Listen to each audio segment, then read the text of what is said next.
Chapter 12:20.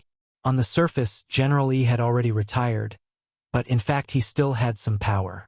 When Headmaster Chun had been at 7 stars, General Yi had even been his swordsmanship teacher. On one side was his teacher, who had done him a favor, and on the other side was number 60 High's biggest financial backer.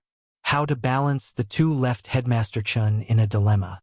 Helpless, Headmaster Chun could only call Old Antique over. Among all the school teachers, Old Antique was steady and capable of taking on great responsibilities, and was one of the people Headmaster Chun trusted the most. If Old Antique stepped down from this position in 100 years, Headmaster Chun had even considered letting him take over as the next headmaster. Old Wang, what do you think we should do about this? Sunny Yuan is a businessman. He might not necessarily disagree, but he might put forward some conditions. Old Antique lowered his head and pondered. As for what conditions on earth, it was very hard for him to guess. Huagua Water Curtain Group was as rich as a country, and Old Man's son, who held a high position, had almost already obtained everything he wanted in his life. It was really hard to predict what such a person needed. You have a point. Headmaster Chun couldn't agree more with Old Antique's point of view. People who don't have hobbies don't make friends. Even Mr. Sun definitely has something he wants but can't get. Old Antique said in a deep voice, "Not everything can be bought with money." Pondering for a moment, Headmaster Chun got up from his seat and straightened his clothes. "Then I'll have to trouble you to come with me. I have classes this afternoon. Find someone to take over, or say you're sick. It's normal for the teachers in our school's sports team to get sick all the time." "When do we leave?" "Now." It suddenly darkened in the afternoon in Songhai City. Dark clouds hung in the sky, and it was as if all the light and brightness in the world had been obscured. In the storm, Headmaster Chun and Old Antique took number 60 High's headmaster's car to the Huagua Water Curtain Group building. It's rare to see this kind of weather. It looks like the end of the world. Headmaster Chun looked out the window. The rain was so heavy that the car's windshield wipers weren't working at all, so the driver could only activate the spirit power barrier to keep the rain out. The spirit power barrier was suitable for extreme weather like this, and could also stop car accidents.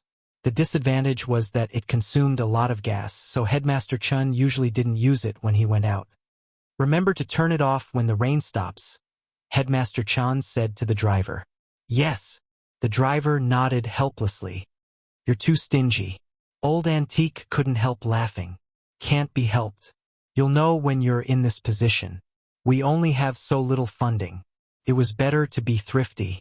We can't be extravagant and wasteful." In the Huagua Water Curtain Group building, Old Man's son was admiring a few pieces of calligraphy on his desk. The pleasure of the poor was money, while the pleasure of the rich was literature and art. These pieces of calligraphy were all written by the famous modern calligrapher Situji. The full title was 10 Perfect Landscape Paintings. There were a total of 10 pieces. Old Man's son spent a huge amount of money to buy 3 of the 10 pieces from other collectors of calligraphy. Standing on the side, Jiang Shaoche couldn't help sighing in his heart. He felt that Wang Ling's fondness for eating crispy noodle snacks and collecting cards was similar to his old man's. Looking at the time, Jiang Shaoche decided to remind him, "Master, I heard they're already on the way. I knew Qin Tianxiang wouldn't be able to hold back and would come looking for me." Sun Yuan smiled faintly, as if he had everything under control. Huagua Water Curtain Group had eyes everywhere in Songhai City. Even the slightest movement was within their grasp. The old man sitting at the entrance of number 60 High School was in fact also a member of Huagua Water Curtain Group. "Are you really going to help Yi Jiang? That little guy is indeed quite pitiful. Rong beat him into an autistic state in just a few rounds, and she was indeed a little heavy-handed. After the incident, didn't I immediately ask you to send him some tonics so that he wouldn't become a laughingstock? We've already taken responsibility for his physical injuries. If he has a psychological problem and blames it on us, I'm afraid that's a little unjustifiable." When Sun Yuan said this, Jiang Shaoche nodded like a chicken pecking at rice. "You're right, master. Some children nowadays were indeed mentally fragile. Perhaps it was because of the difference in their family environment that gave rise to an inferiority complex, or perhaps it was because their parents had spoiled them rotten, and they would fight to the death at the slightest grievance. In the end, it was clear that Yi Jiang's situation today had something to do with General Yi's education. This Yi Jiang has been invincible since he was a child, and with General Yi's true teachings, he has never lost a match since he was a child, said Jiang Xiaoqi. Going too smoothly isn't a good thing. When Rong Rong was growing up, I deliberately arranged for a lot of Golden Core experts to disguise themselves as Foundation Establishment experts to fight her, and she lost several times. Master is wise. Jiang Xiaoqi knew about this. These people had to fight the young lady, and at the same time they had to ensure that she wasn't hurt during the fight. The reward for one fight was extremely high, comparable to a year's salary for him. But Jiang Xiaoqi still didn't quite understand what was going on with Yi Jiang. Master, this subordinate has a question.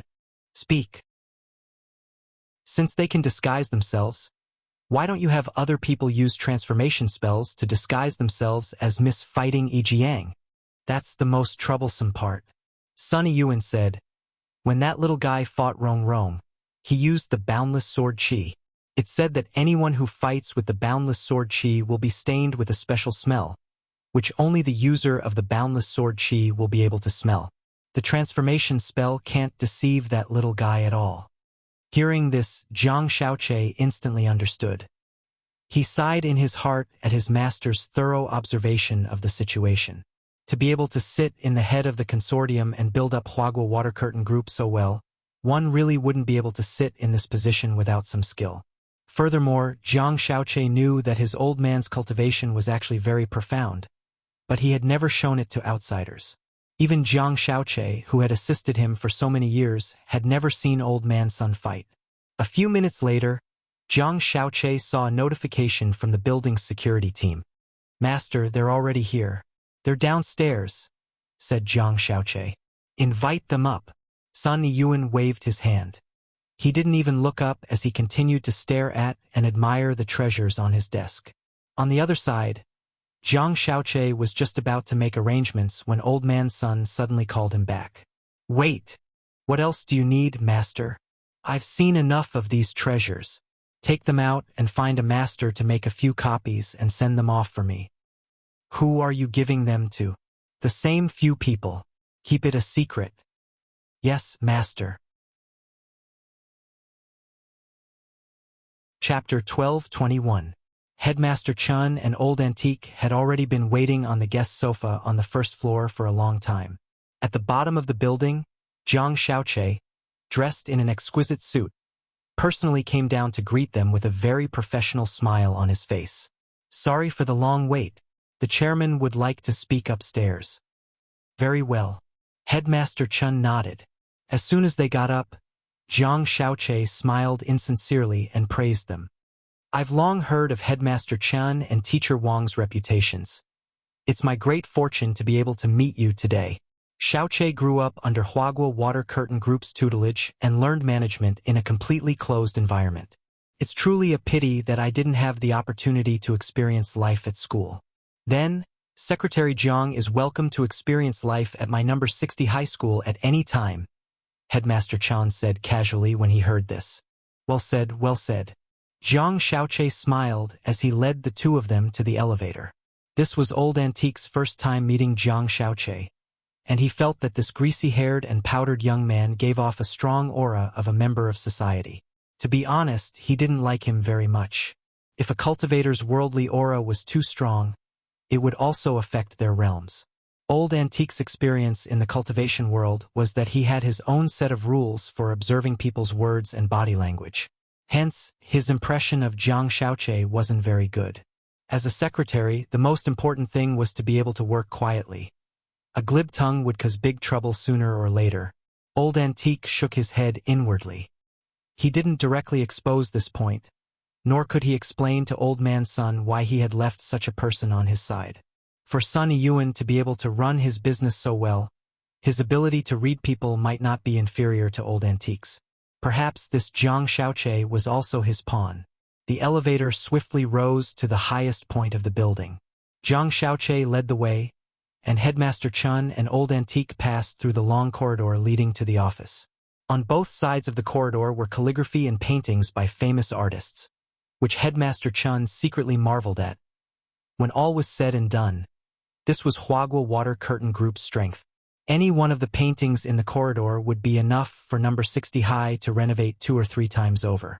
In the huge office, Old Man Sun sat on a spacious sofa and fiddled with the tea set on the table. He had already poured 3 cups. As soon as Headmaster Chun and Old Antique were let in, Jiang Shaoqi consciously stood to one side. Then, he quietly withdrew from the office, closed the door, and skillfully stood guard outside. Mr. Sun's foresight is divine. It seems that you already know the purpose of our trip. Seeing this scene, Headmaster Chun knew that his and Old Antique's uninvited visit had already been completely controlled by this grizzled old man in front of him who didn't lose his heroic spirit. He had long heard that Huagua Water Curtain Group had eyes all over the world, and that their intelligence network was comparable to that of Battle Sect, especially in Songhai City. This time, Headmaster Chun and Old Antique thoroughly experienced this power. You don't have to be so formal with me. Sit down and talk. Teacher Wang, you don't have to be too rigid. You are one of Tianxiang's most trusted people. Old Man Sun smiled, then pushed the tea on the table in front of the two of them. I can't thank Teacher Wang enough for taking care of Rong Rong at school. You're too polite, Mr. Sunday. I'm just doing my duty as a teacher. Old Antique smiled. He had just picked up his tea when Old Man Sun's next question immediately froze him. I wonder if Teacher Wang's junior brother is doing well? When he said this, there wasn't the slightest ripple on Sun Yiyuan's face. He still had a benevolent smile on his face, but there was a bone-chilling coldness in it. Teacher Wang has a junior brother? Headmaster Chun was astonished. Even he didn't know about this. Old Antique had thought that his identity and that of his junior brother, Taoist Taotai, had been concealed very well, and could be said to be flawless. Who would have thought that he would suffer a setback in front of this old man's son today? But it was clear that the other party didn't intend to expose him directly, and instead indirectly gave him a show of strength. Yes, of course he does. Old Antique was helpless, and could only go along with the flow. He's a junior brother I haven't been in touch with for many years. He's also a teacher, and is currently working at another school. Zhu Kong, that's not very nice of you. Our number 60 high school is in need of talent. Wouldn't it be better if you directly referred him to our school? Headmaster Chun was immediately unhappy. His teaching is very average, in fact. You've always had high standards and high standards. In your eyes, average is already outstanding enough. We can talk about this later. I believe that Teacher Wang isn't deliberately hiding it. I'm afraid that his junior brother's teaching quality really isn't high. Old Man Sun smoothed things over. In Old Antique's eyes, his trademark kind smile was now completely a smile with a dagger hidden behind it. Out of the corner of his eye, Old Antique secretly sized up Sun Yiyuan through the steam from the teacup, and felt that this person was extremely dangerous and unfathomable. Tianxiang, you're here for Yi Jiang this time, right? Then Old Man Sun got straight to the point. Sure enough, nothing can be hidden from Mr. Sun's eyes. Headmaster Chun was non-committal. I also know the opinion of a psychologist. He wants our Rong Rong to have another fake match with him and deliberately lose to him. Don't worry, Mr. Sun, the match is pseudo-public. We've arranged for everyone inside, and the match won't be leaked. Furthermore, it won't affect Huagua Water Curtain Group's shares. That's not what I'm worried about. But a fake match will ultimately affect our Sun family's face. Old Man Sun said, besides, this little guy is General Yi's adopted son. Even if it's a fake match to treat this little guy's psychological problems, shouldn't that Blade Master come to me personally? The 10 generals are busy with official business. Mr. Sun should understand. I don't care if he's the 10 generals or ketchup. Since I'm asking for help, I should have an attitude. But since you've come personally this time, Tianxiang, it's not like I can't give you face. Old Antique snickered in his heart. After going around in circles for so long, everything was just as he had imagined. This old fox had indeed started to raise his conditions. "Mr. Sun, please speak. As long as it's not too excessive, we can discuss it." Headmaster Chun was a little nervous. He didn't know what on earth Sun Yun wanted. To tell you the truth, for some reason, our Rongrong might need to take a break from school for a while. During this break, I'll invite the best teachers to teach her at home. At this point, Old Man Sun couldn't help but sigh, and even his voice began to tremble. "But you two also know that our Rongrong's feelings for the students and teachers of the school this half a semester are hard to cut off in a short time. Her parents died early, and as her grandfather, I can't bear to let Rongrong endure this kind of pain." "Then Mr. Sun means." Hearing this, Headmaster Chun seemed to have understood a little. "I hope that the students in your school's elite class can take turns coming to our Sun family's side hall to accompany our Rongrong in class. I'll give a high compensation to the students who accompany her." Compensation? Compensation? Material compensation, as well as emotional compensation. "Whatever you want, as long as my Sun family can do it, we'll provide it." Old Man Sun said, "I've already written out the reading attendance list. This? Can I take a look first?" Headmaster Chun wiped at his sweat. Of course.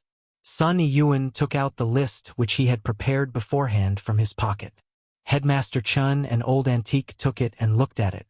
Sure enough, Old Man Sun had already made a detailed plan on the roster. Designated study companion on Monday. Wang Ling designated study companion on Tuesday. Wang Ling Wednesday. Wang Ling Friday. Or Wang Ling Headmaster Chun and Old Antique. What happened to the rotation? Chapter 12:22. During class that day, Wang Ling stared blankly at the blackboard with his head in his hands, his eyelids twitching wildly. Even when he looked in the mirror in the bathroom, he could see the evil look on his face, the dark clouds above his head, and the feeling that death was coming. It wasn't until the end of the day in the afternoon that his eyelids stopped twitching abnormally. Sun Yun's negotiations with Headmaster Chun and Old Antique ended on bad terms. Headmaster Chun couldn't agree to Old Man Sun's conditions because he couldn't make the decision on Wang Ling's behalf. The act of paying to accompany a student to study smacked of privilege. The Sun family's family was superior. Wouldn't it affect the child's self-esteem if they used money to find a student whose family wasn't as wealthy as the Sun family to accompany them? Number 60 High School's academic achievements were certainly important, but Chen Tianxiang actually paid more attention to the children's psychological development. To be honest, he felt that Old Man Sun's behavior was a little excessive. He felt that it was fine to just suggest that a teacher from number 60 High take some time out to tutor him. Moreover, tutoring was one thing, but the teacher who provided the tutoring couldn't charge a single cent, otherwise this matter would change. On the way back, the atmosphere in the private car was very low. Old Antique stared out the window, his voice as calm as when he had left. "Is this really okay?" Headmaster Chun skillfully took out a cigarette from the inside pocket of his shirt. Using the quick friction between his index finger and thumb, he lit the cigarette and took a deep drag. A bitter smile hung on his face. "I have my own principles and bottom line. If I, the headmaster, don't follow the rules, how can I lead the teachers and children under me?" "I understand." Old Antique nodded. But after this trip, he and Headmaster Chun could be sure of one thing. Even if the negotiations didn't come to an agreement, the Sun family wouldn't give a single cent less for number 60 high school construction investment. With the Sun family's financial resources, they wouldn't be so stingy as to take back their previous promise because of such a small matter. It was a taboo for businessmen to break their promises. Given Mr. Sun's character, do you think he's the kind of person who would make unreasonable demands? Old Antique suddenly asked after a moment of silence in the car. Headmaster Chin frowned. "Looks like you've noticed it too. The Sun family is in trouble? It should be big trouble." Headmaster Chun nodded. For Sunny Yuen to be in such a desperate situation, it must have a lot to do with Lotus Sunday. "Yes, but I have another question." "Speak. What exactly is Sun Yuen's strength?" "Sun God," Headmaster Chin asked. "On the same level as the 10 generals?" Old Antique was astonished. It was no wonder that Old Man Sun was fearless when facing the Sword Saint. Old Antique. On the other side, Wang Ling was sitting cross-legged on his bed barefoot, trying his best to figure out why his eyelids had twitched so wildly in the afternoon. Then, his mind was filled with the image of Old Man Sun's benevolent face that hid a dagger behind his smile. Sure enough, his visit to Lotus Sun the day before yesterday had created a butterfly effect, causing trouble to keep coming. But he had already checked Lotus Sun with the king's eye, and there wasn't anything wrong with her body, nor was she cursed. So he didn't really understand why Old Man Sun was so nervous. Some of the words of Jianghu charlatans could be ignored. If one were to take it too seriously, the one who would get hurt would be himself. Wang at Wang at.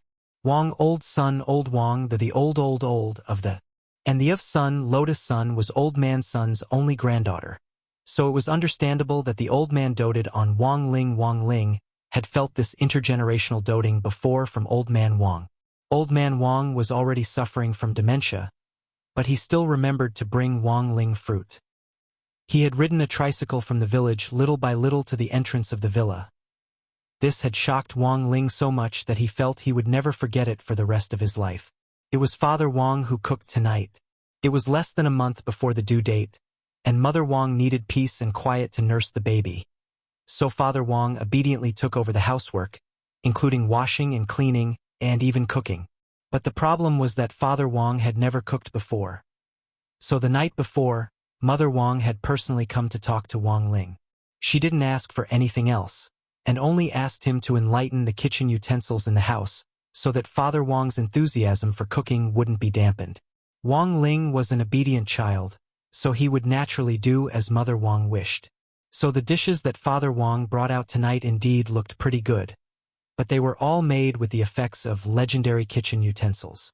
With these utensils in hand, even someone who didn't know how to cook would look like a female live streamer with a beauty filter.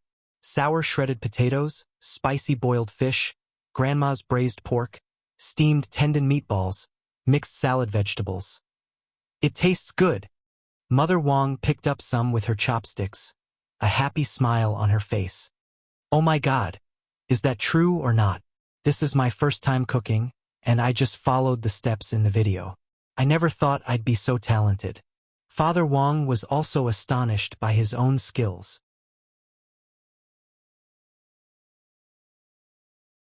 Chapter 12:23. After dinner, Wang Ling and Battlesect verified that the criminal the CCTV female live streamer was talking about was in fact the person who had been pretending to be Mother Wang and acting as Numinous Mother. This person's full name was Keon Duncan, and he was a foreign cultivator with blonde hair and blue eyes. Grenade-throwing Senior Immortal sent Wang Ling a photo of him. This man was thin and didn't look like Wang Ling's stereotypical impression of Western cultivators. Of course, Wang Ling had to admit that he was a little inflexible in this regard. But to his knowledge, Western cultivators did indeed have certain requirements for fitness. At an International Alliance of Cultivators meeting, whether a Western cultivator was a cultivator or not could be seen from the size of their muscles. In contrast, Eastern cultivators paid more attention to the sense of bone, because their muscles would naturally grow as they cultivated, but they could use magic to condense their muscles so that they didn't look so exaggerated. So in comparison, the cultural difference between Eastern and Western cultivators could be seen in muscles. One was reserved, while the other was bold and passionate. But that didn't rule out the possibility that a small number of Eastern and Western cultivators might be influenced by each other's cultures and choose to walk the other's path. Brother Ling, he wasn't like this before. After grenade-throwing Senior Immortal sent Keon's current photo, he then sent Keon's ID photo. Just as Wang Ling had initially thought, Keon in the ID photo was indeed very muscular. But the key wasn't his appearance, but the ID itself. Wang Ling was astonished to discover that this Keon was actually from SBP. SBP? What's that? On the side, Loopy Toad didn't understand. Grenade-throwing Senior Immortal said on the phone, "It's an investigation organization that works side by side with the SCP Foundation. The SCP is dedicated to investigating all kinds of unconfirmed cultivation secrets, magic treasures, or mutant spirit beasts. SBP is equivalent to a detective investigation organization under the banner of the International Alliance of Cultivators, but everything it investigates is based on evidence. They definitely have another purpose in visiting Huaxiao Nation this time. They're now investigating the possibility that Keon is involved in espionage. Wang Ling gently rubbed his chin. He felt that this Keon might be carrying some unspeakable secret. Based on current leads, Keon has been in Huaxiao Nation for a very long time to investigate something. In order to thoroughly prove his identity as a native cultivator, he changed his appearance and disguised himself as an Easterner. Furthermore, he pretended to be Numinous Mother to swindle funds for his activities and investigations. This SBP is so stingy? Why aren't you paying? It's very obvious that Keon doesn't intend to take the risk. Once he's caught, he'll be sent back straight away. When Grenade-throwing Senior Immortal said this, he was actually a little puzzled. Based on the current situation, Keon didn't do anything bad while he was pretending to be the Numinous Mother. The people he had killed were basically all wanted criminals, including Dark Ancestor Xia Sanshao, who had died in the stalactite cave after his resurrection. He had also died at Keon's hands. This person's strength was also very strong. If it weren't for Grenade-throwing's superior battle prowess, he wouldn't have been able to find clues in such a short time and take down Korn. Did he say anything? Asked Loopy Toad. Not a word so far. Furthermore, a powerful forbidden spell had been cast on his body. If he said half a word, he would die. Forcefully breaking it would also trigger the effects of the forbidden spell.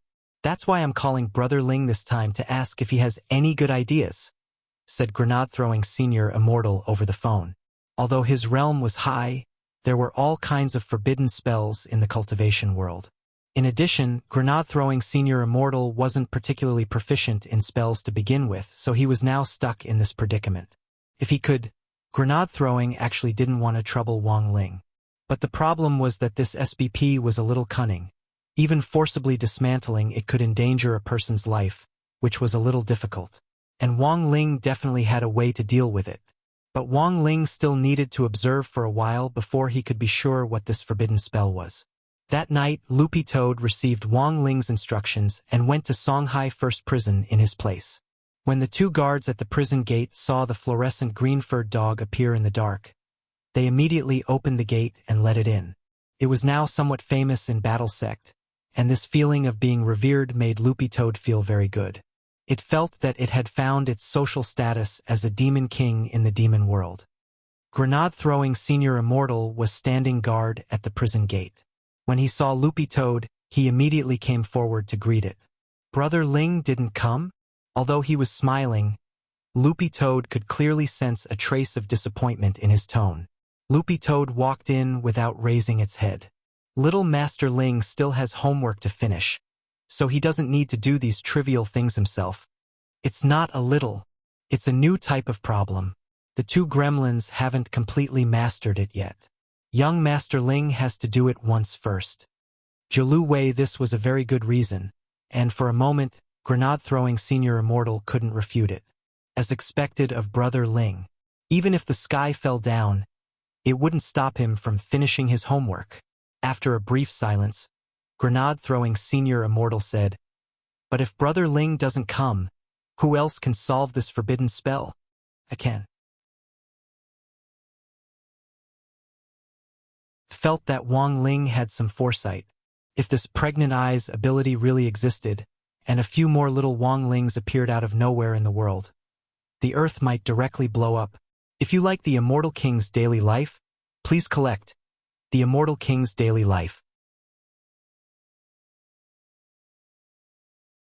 Chapter 1224. At that moment, the SBP, the International Alliance of Cultivators, was holding a secret meeting. 7 black figures appeared at the meeting table.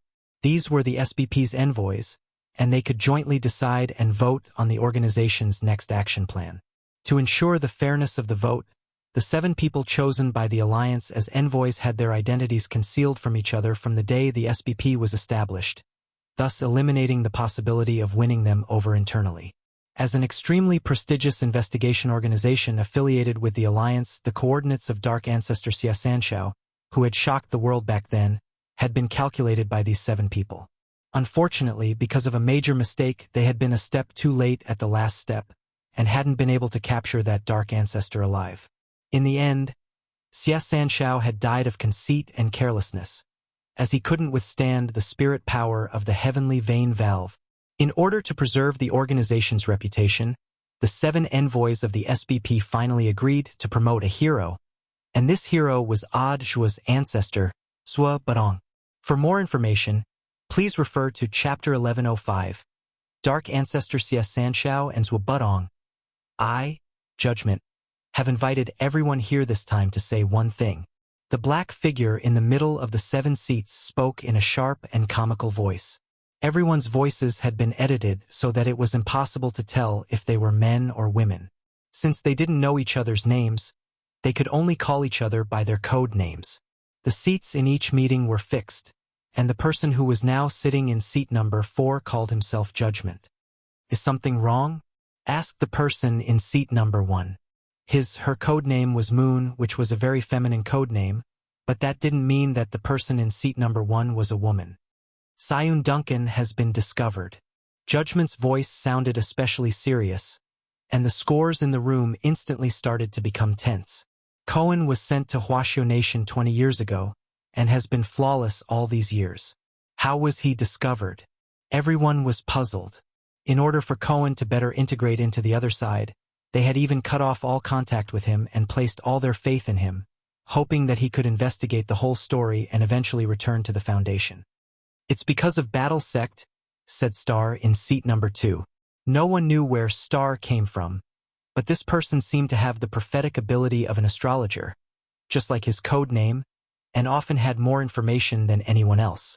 Not bad. Judgment nodded. Originally, Keon's method of disguising himself as the primogenitor of the world of assassins' numinous mother was indeed impeccable. However, in a recent mission, he had exposed himself. A freak with a strange resurrection spell appeared in Huaxiao Nation, and this person resurrected Xia Sanshao. I see. At this moment, Third Sun sighed. Back then, Keon was just one step away from annihilating this dark ancestor's man. This matter should also be our mistake. He had not considered such an unexpected situation. Keon lost his mind and stabbed Dark Ancestor 862 times in 1 second, killing him on the spot. In the 4th seat, Judgment said. He made up for his regret, but at the same time, he also exposed his whereabouts. In the end, the war sect found an opportunity. At this moment, the black shadow in the 7th seat suddenly flickered and disappeared on the spot. The fool has left again? Forget it, he's always like this. Bad signal at home? Who knows what he's doing? Judgment was already used to the fool leaving midway through the meeting so many times. He then turned his gaze to Tank in the 5th seat and Fate in the 6th seat. What do the two of you think? Tank's voice was as steady and rough as his code name. I'm not worried at all that Keon will leak the secret. He's always been tight-lipped. Furthermore, he doesn't have the guts to divulge this secret. The 7 of us have cast 7 forbidden spells on him. Once they're activated, everyone in his family will be implicated. He should be well aware of the consequences of divulging the secret. Fate remained silent. Although he or she was present, it actually didn't make a difference whether he or she was present or not. However, Fate had never been absent from any meeting, and would often mention some important matters at critical moments. The others waited for a moment, but seeing that Fate had no intention of speaking, Judgment, as the host, cleared his throat and continued the discussion. As Tank said, I also believe that Keon won't divulge the secret. No one in the world can break the 7 forbidden spells we've set up together. We made the decision 20 years ago, and for the sake of the Foundation, everyone, please continue to stand firm. Songhai First Prison. Prison guards stood on 2 sides, and security was extremely tight. The scale of this was no less than when the old devil had just been sent to prison. In order to prevent any accidents, Warden Liang had set up what looked like a nesting doll outside. In total, there were no less than 50 10-man patrol teams patrolling the perimeter of the prison. Grenade-throwing senior immortal judged that Keon had a big secret that no one knew about.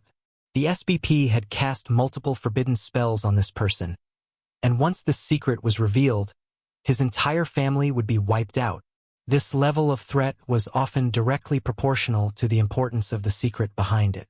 20 years ago, Keon had already been lurking in Huaxiao Nation to carry out a secret investigation on a certain matter. It was hard not to be suspicious that the Foundation had deliberately and secretly plotted to bury this person in Huaxiao Nation. Mr. Keon, even if you don't say anything now, we can still arrest you on espionage charges. We can lock you up here for 100 years, 200 years, together with the 3 most famous people in our prison. They're currently short of 1. I've been looking for a long time, but I haven't found anyone suitable to lock up. Warden Liang spoke to Keon through a telepathic device through a glass wall. He paid close attention to Keon's expression and observed the other party's micro-expressions. Inducing confessions was a set of rules that Warden Liang was very familiar with, but it was completely ineffective against Keon. He had received professional SBP training and was very cultured. Even after the forbidden spell had been removed, he still refused to say anything. No matter what Warden Liang asked, there wasn't the slightest ripple of emotion on his face. After closing the conversation button, Warden Liang looked at Grenade-throwing Senior Immortal next to him, feeling rather helpless. What do we do, Senior Immortal? Ordinary interrogation doesn't seem to work on him. Everyone has their weakest point in their heart, and no one is invulnerable. Grenade-throwing Senior Immortal looked at the young man in front of him through the glass. If he doesn't want to talk, perhaps we can start with someone close to him first. Warden Liang, do you know where Keon used to live? We're still investigating, but we only have a general idea, said Warden Liang. It's fine, Brother Dog happens to be here. Let it track him around the area, and we should be able to find Keon very quickly. The 2 of them hit it off. Grenade-throwing Senior Immortal was just about to take Loopy Toad out to investigate.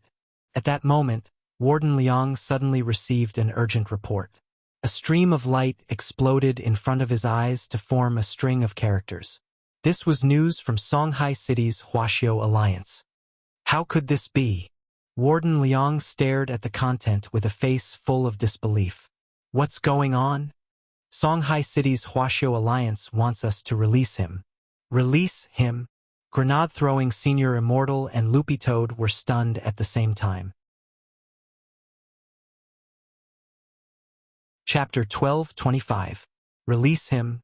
Why did they want him to be released? Warden Liang and Grenade-throwing Senior Immortal both felt that this was very strange. Tonight, True CCTV had broadcast the news of Cohen impersonating Numinous Mother as an emergency to the whole nation. War Sect had Huaxiao Alliance's General Alliance as their backer, and Grenade-throwing Senior Immortal had looked for people from the General Alliance to arrange the news tonight in order to announce to the other branches that this matter would soon be taken over by the General Alliance. But now, a mere branch actually dared to stand in their way. This was simply unimaginable. How interesting. Wasn't our operation authorized by the General Alliance? Grenade-throwing Senior Immortal asked. The General Alliance's procedures are complicated, and the relevant documents haven't been approved in time. Although War Sect is affiliated with the General Alliance, the truth is that it doesn't have the authority to enforce the law. Warden Liang patted the table. This branch is very close to us, so we got here first. Although I don't know who instructed it, it's in line with the rules and procedures. When Warden Liang said this, Grenade-throwing Senior Immortal felt that the situation was starting to become interesting. Knowing that the General Alliance was about to take over this matter, a branch had actually jumped out in advance to obstruct them. A branch president wouldn't have the guts to do this. Someone must have instructed this behind the scenes. Who's the president of Songhai City's branch? He Erman. Why does it sound like a foreigner's name? He's an overseas Chinese to begin with, and it was only this year that he was transferred to Songhai City's Huaxiao Alliance branch to be the president.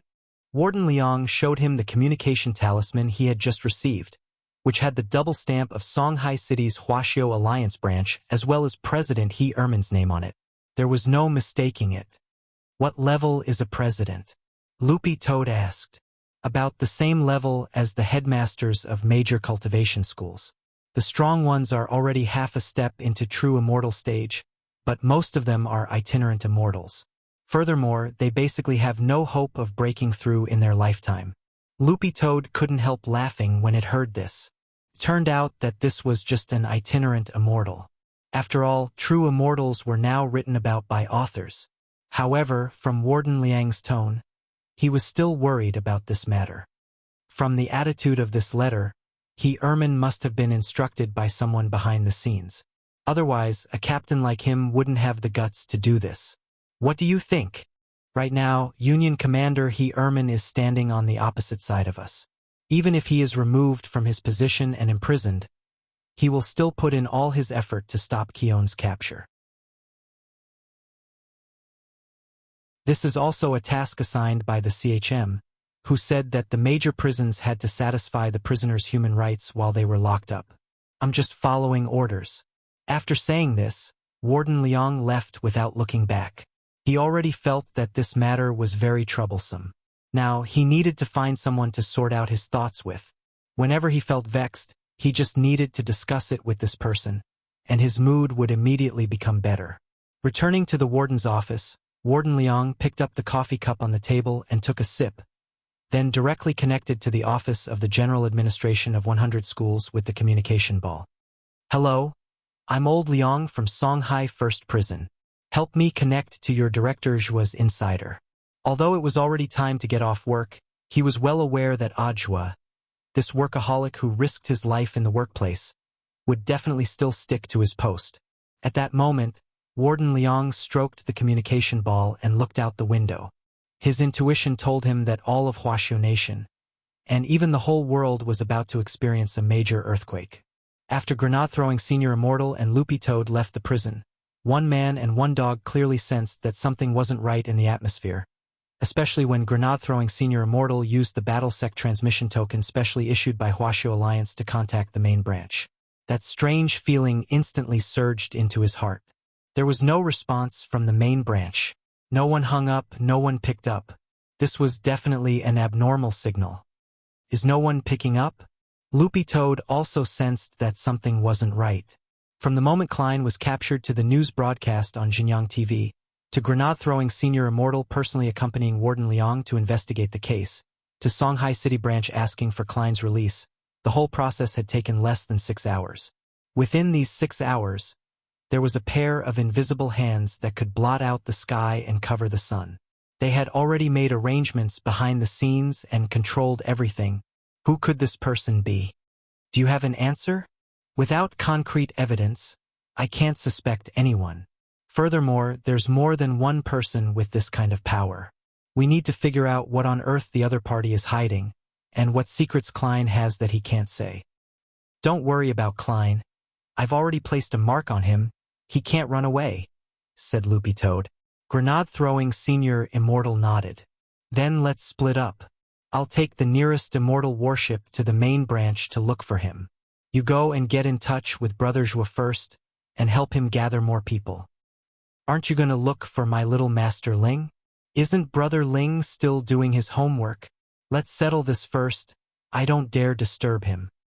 Sitting in his office, Zhua felt a little uneasy. He looked out the office window at the peaceful night sky, and for a moment felt like he could see dark clouds rolling in.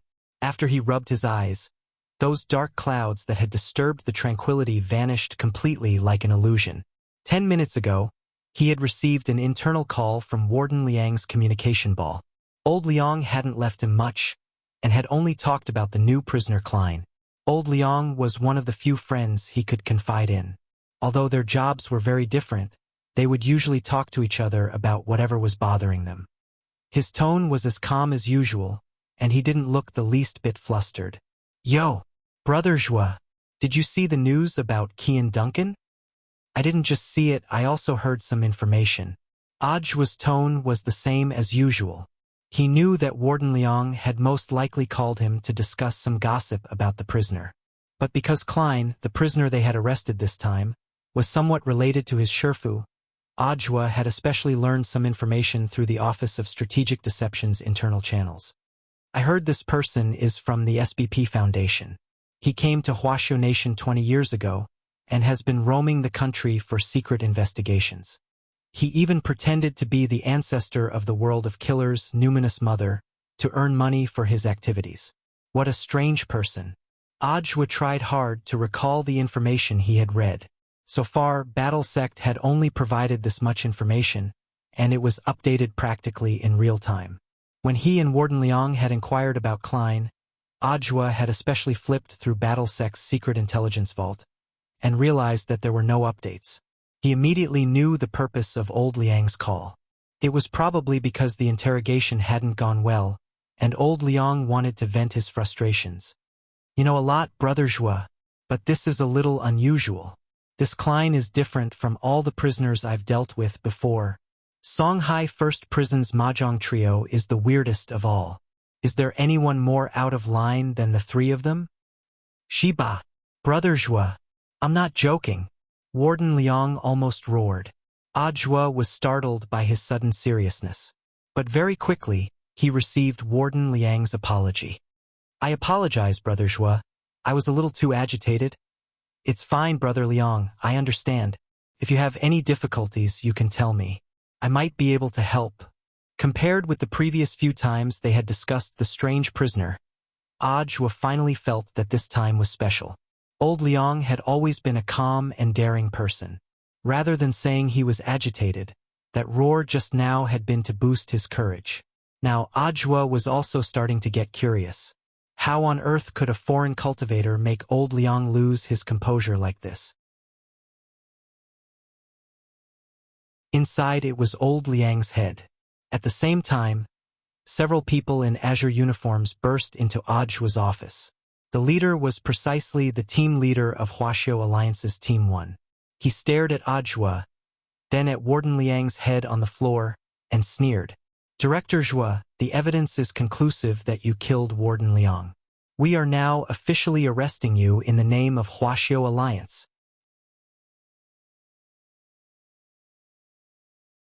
Chapter 12:26.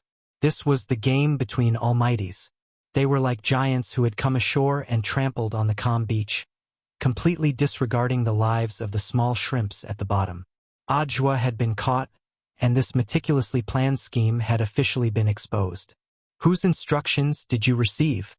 To the surprise of the team leader of Team 1, Ajwa didn't resist at all, and obediently put on the spirit shackles. Director Zhua, you can only blame yourself for meddling too much in other people's business. We're just following orders. You have no right to know whose instructions we received. The team leader's expression was indifferent as he waved his hand and ordered the others to take Ajwa away. Team leader, Ajwa didn't resist at all. Could it be a trap? Can't be. The team leader shook his head confidently. The spirit shackles can restrain all spirit power. If it's just Ajwa's clone who's being taken away, the clone will automatically disintegrate the moment the handcuffs are put on.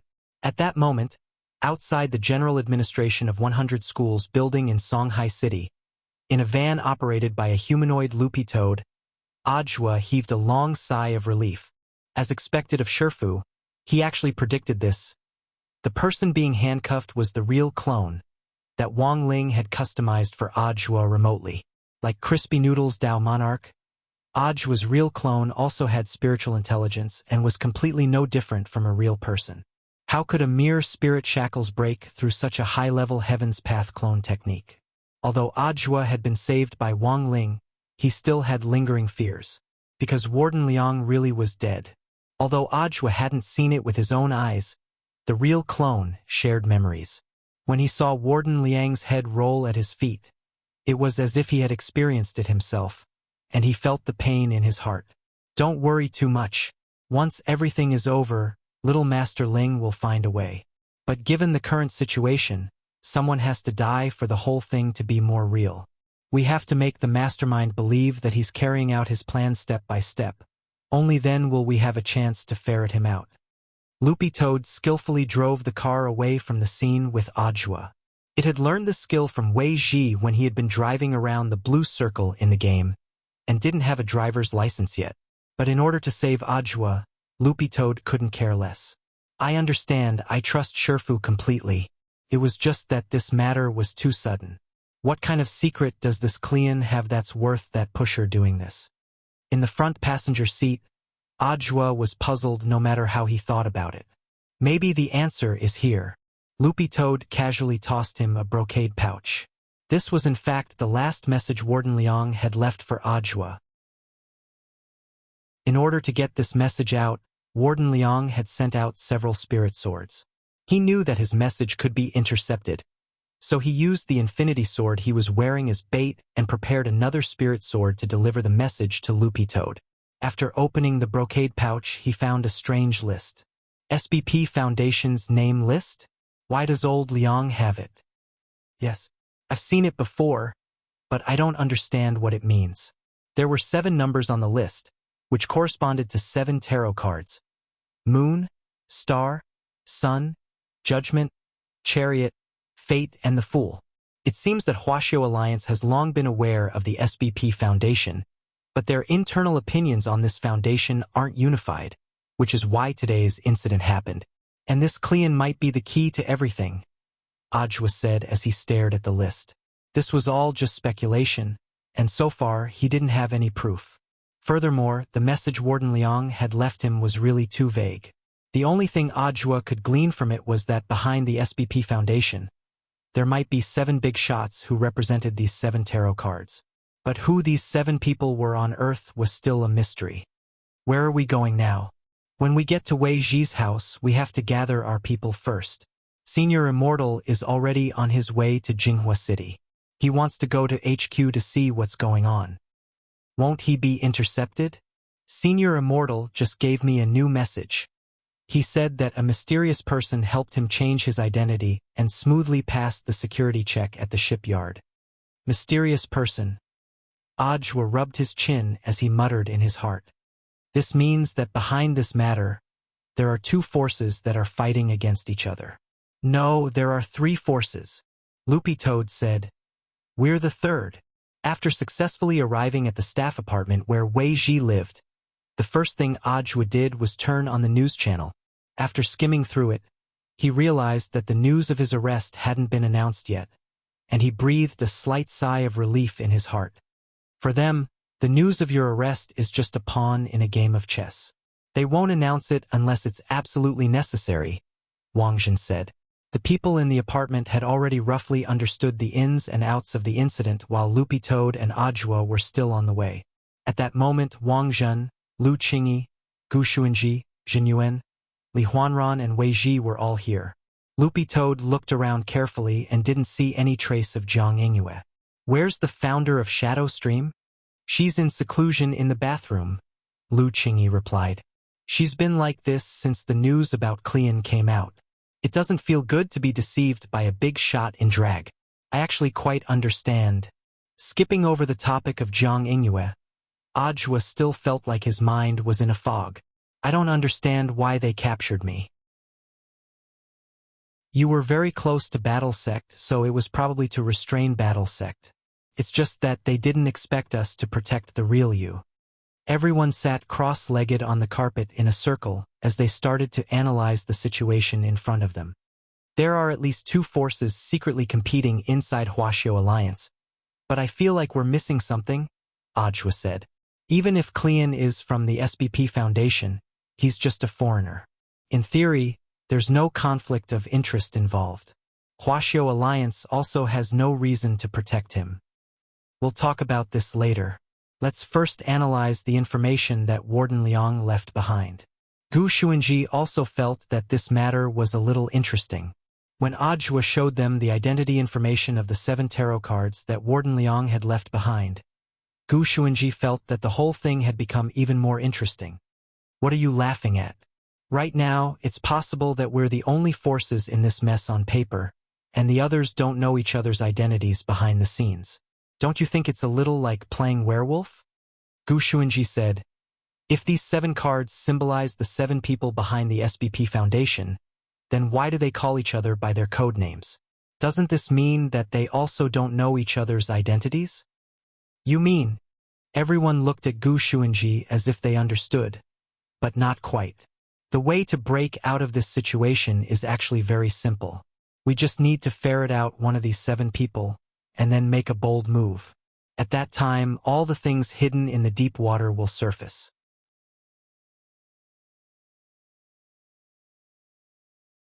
Chapter 12:27. After listening to Gu Xuanji's analysis, everyone nodded. In the end, a keeper of order was a keeper of order.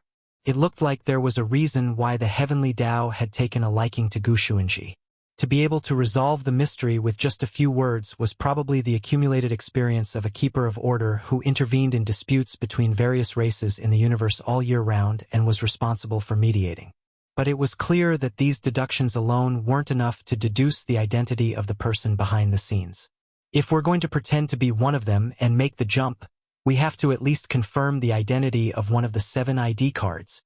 Wang Jin folded his arms as he stared at the list on the ground, feeling completely clueless about what to do. Although the cultivation civilization on Earth wasn't as developed as that of the domain of the gods, Wang Jin felt that he had come to the right place for being trapped on Earth by the heavenly Tao this time. Where there were people, there were disputes, and the disputes on Earth weren't any less than in the domain of the gods. Although Wang Jin had felt a little aggrieved when he had first been trapped here, after getting used to life here, he even started to like life on Earth a little. Studying with Ling Jinren was indeed a very happy thing. What did Ling Jinren say? Wang Jin asked at that moment. Little Master is still doing homework. Loopy Toad couldn't help looking at Wang Jin, Gu Xuanji, and the other people from the domain of the gods. By the way, have you finished your homework? No. Wang Jin shook his head. Loopy Toad, then why are you so calm? At that moment, Wang Jin looked at Gu Xuanji. Old Gu hired someone from number 60 high to send us the answers to all the homework via DingTalk at exactly 2 o'clock every day. He just copied them. Loopy Toad took a deep breath and couldn't help frowning. This learning attitude was too bad. But it wasn't that it couldn't understand. Earth's cultural knowledge was very easy for these bigwigs from the domain of the gods. Given Gu Xuanji's IQ, he might have developed solutions that hadn't been developed on Earth yet. If they answered the questions based on their habitual thinking, their true identities might be exposed. So in this situation, Gu Xuanji had chosen to hire someone to do the homework, and then copied it himself. Copying homework was the easiest thing to do. Gu Xuanji had learned this skill from Super Chun and Dopey Gua, these 2 wily old foxes who worked from dawn to dusk to copy homework, after coming to Earth. Of course, only Gu Xuanji would spend money to hire people. He was a keeper of order, and his salary was paid by the heavenly Tao. Wang Jin and Lu Qingyi also basked in the limelight. After being baptized in poverty, they had become very sensitive to all kinds of expenses. If one did not know their true identities, who would have thought that these 2 people were the Wang clan's young master and the Lu clan's young miss? At this time, the few of them stared at the list on the ground and fell into deep thought. Although they already had Gu Xuanji's deductions, they still had no idea what to do next. But Ajua had a feeling that old Liang had left him more clues than that. At this moment, Li Huanran said, "Can I have a look at this list? What did you find?" He could clearly sense that Li Huanran's body couldn't help trembling when he took the paper. This was just an ordinary piece of paper, but it could actually frighten Li Huanran to this extent. "I'm sorry, I forgot myself." Li Huanran suppressed the fear in his heart. He held the paper in his hand for a long time, his body trembling. In less than a minute, he let go of the paper. As the paper fell to the ground, Li Huanran looked as if he had been relieved of a heavy burden. "What on earth is going on?" he asked. "Everything is as I guessed. There's that smell on this paper," said Li Huanran. "Everyone should know that I once wanted to open the void gate by force. What does this have to do with anything? Although I didn't break through the void gate at the time, the truth was that I opened a tiny, invisible crack. I can now sense the same smell on this paper as the void gate." Hearing this, everyone suddenly understood, and Ajwa also looked surprised. If this was the case, then it seemed that they had found the epicenter of the incident. There was no doubt that it was the void gate. As for why Li Huanran couldn't help trembling all over when he took the list, this was probably a symptom of post-traumatic stress reaction. Back then, when Li Huanran had tried to break through the void gate in an attempt to find his father but had failed, the fear of facing death had probably been carved into the depths of his soul. When you broke through the gate back then, what on earth did you sense and see? It was probably a kind of spirit? I could sense an invisible spirit wrapped around me like a glutton. There were so many of them that they were like locusts. They swarmed around me, wrapped me up, and then started to devour, bite, and tear my body apart. Everyone shuddered at Li Huanran's words. Then let's call this creature a hollow spirit for the time being. At this point, Ajwa finally saw a clue as to what was going on. He turned to Gu Xuanji. Does Senior Gu know anything about the Void Gate? As a keeper of order, Gu Xuanji danced back and forth between the 10 universes all year round, so it went without saying that he was very knowledgeable. Now that there was a clue as to what was going on, Ajwa's first thought was to get some information from Gu Xuanji. Unfortunately, Gu Xuanji shrugged his shoulders. It's a pity. This Void Gate isn't part of Tao and isn't under the jurisdiction of Heavenly Tao. As a keeper of order, I'm useless. There are actually things in the world that keepers of order don't know about. Ajwa said. To put it bluntly, keepers of order are just envoys sent out by Heavenly Tao to do odd jobs. The universe is vast, and there are many things that aren't part of Tao. As keepers of order, we can only watch from afar and can't intervene. Otherwise, we'd be breaking the rules. Gu Xuanji smiled bitterly. But thanks to little friend Li Huanran, we finally have some clues as to what's going on. From Li Daoist's description, there should be some powerful creature behind this void gate that surpasses cultivators on Earth. If my guess is correct, I'm afraid that Qion's purpose in coming to Huaxiao 20 years ago was to investigate the Void Gate. The Void Gate has only appeared twice in history. The first time was when Li Daoist's father, Martial Dao Master Li Shaokai, challenged and broke through it. Unfortunately, Master Li was only able to open a crack for less than half a fist before he was swallowed up. The second time was when Li Daoist opened the Void Gate a second time in search of his father. 2 Void Gates. What does that mean? I remember a famous scientist on Earth once said that humans should never try to have an equal conversation with a high-level civilization. At the same time, we don't respond to all signals sent out by high-level civilizations. There is a chain of contempt between high-level civilizations and low-level civilizations. For example, the creatures inside the Void Gate may or may not be interested in Earth at all, so both sides have always coexisted peacefully. But I'm guessing that this peaceful coexistence was already broken when Li Daoist broke through the Void Gate a second time. Gu Xuanji's voice gradually turned gloomy. If these hollow spirits inside the Void Gate start to show interest in Earth, I'm afraid it'll be a disaster for human cultivators. Do you have any proof? Wang Jin asked at that moment. Of course. Gu Xuanji picked up the list. The answer is in the list that Warden Liang left for us. Gu Xuanji gently caressed every name on the list. At the same time, he diverted his attention to observe Li Huanran's reaction. Li Huanran was now like a reaction vessel.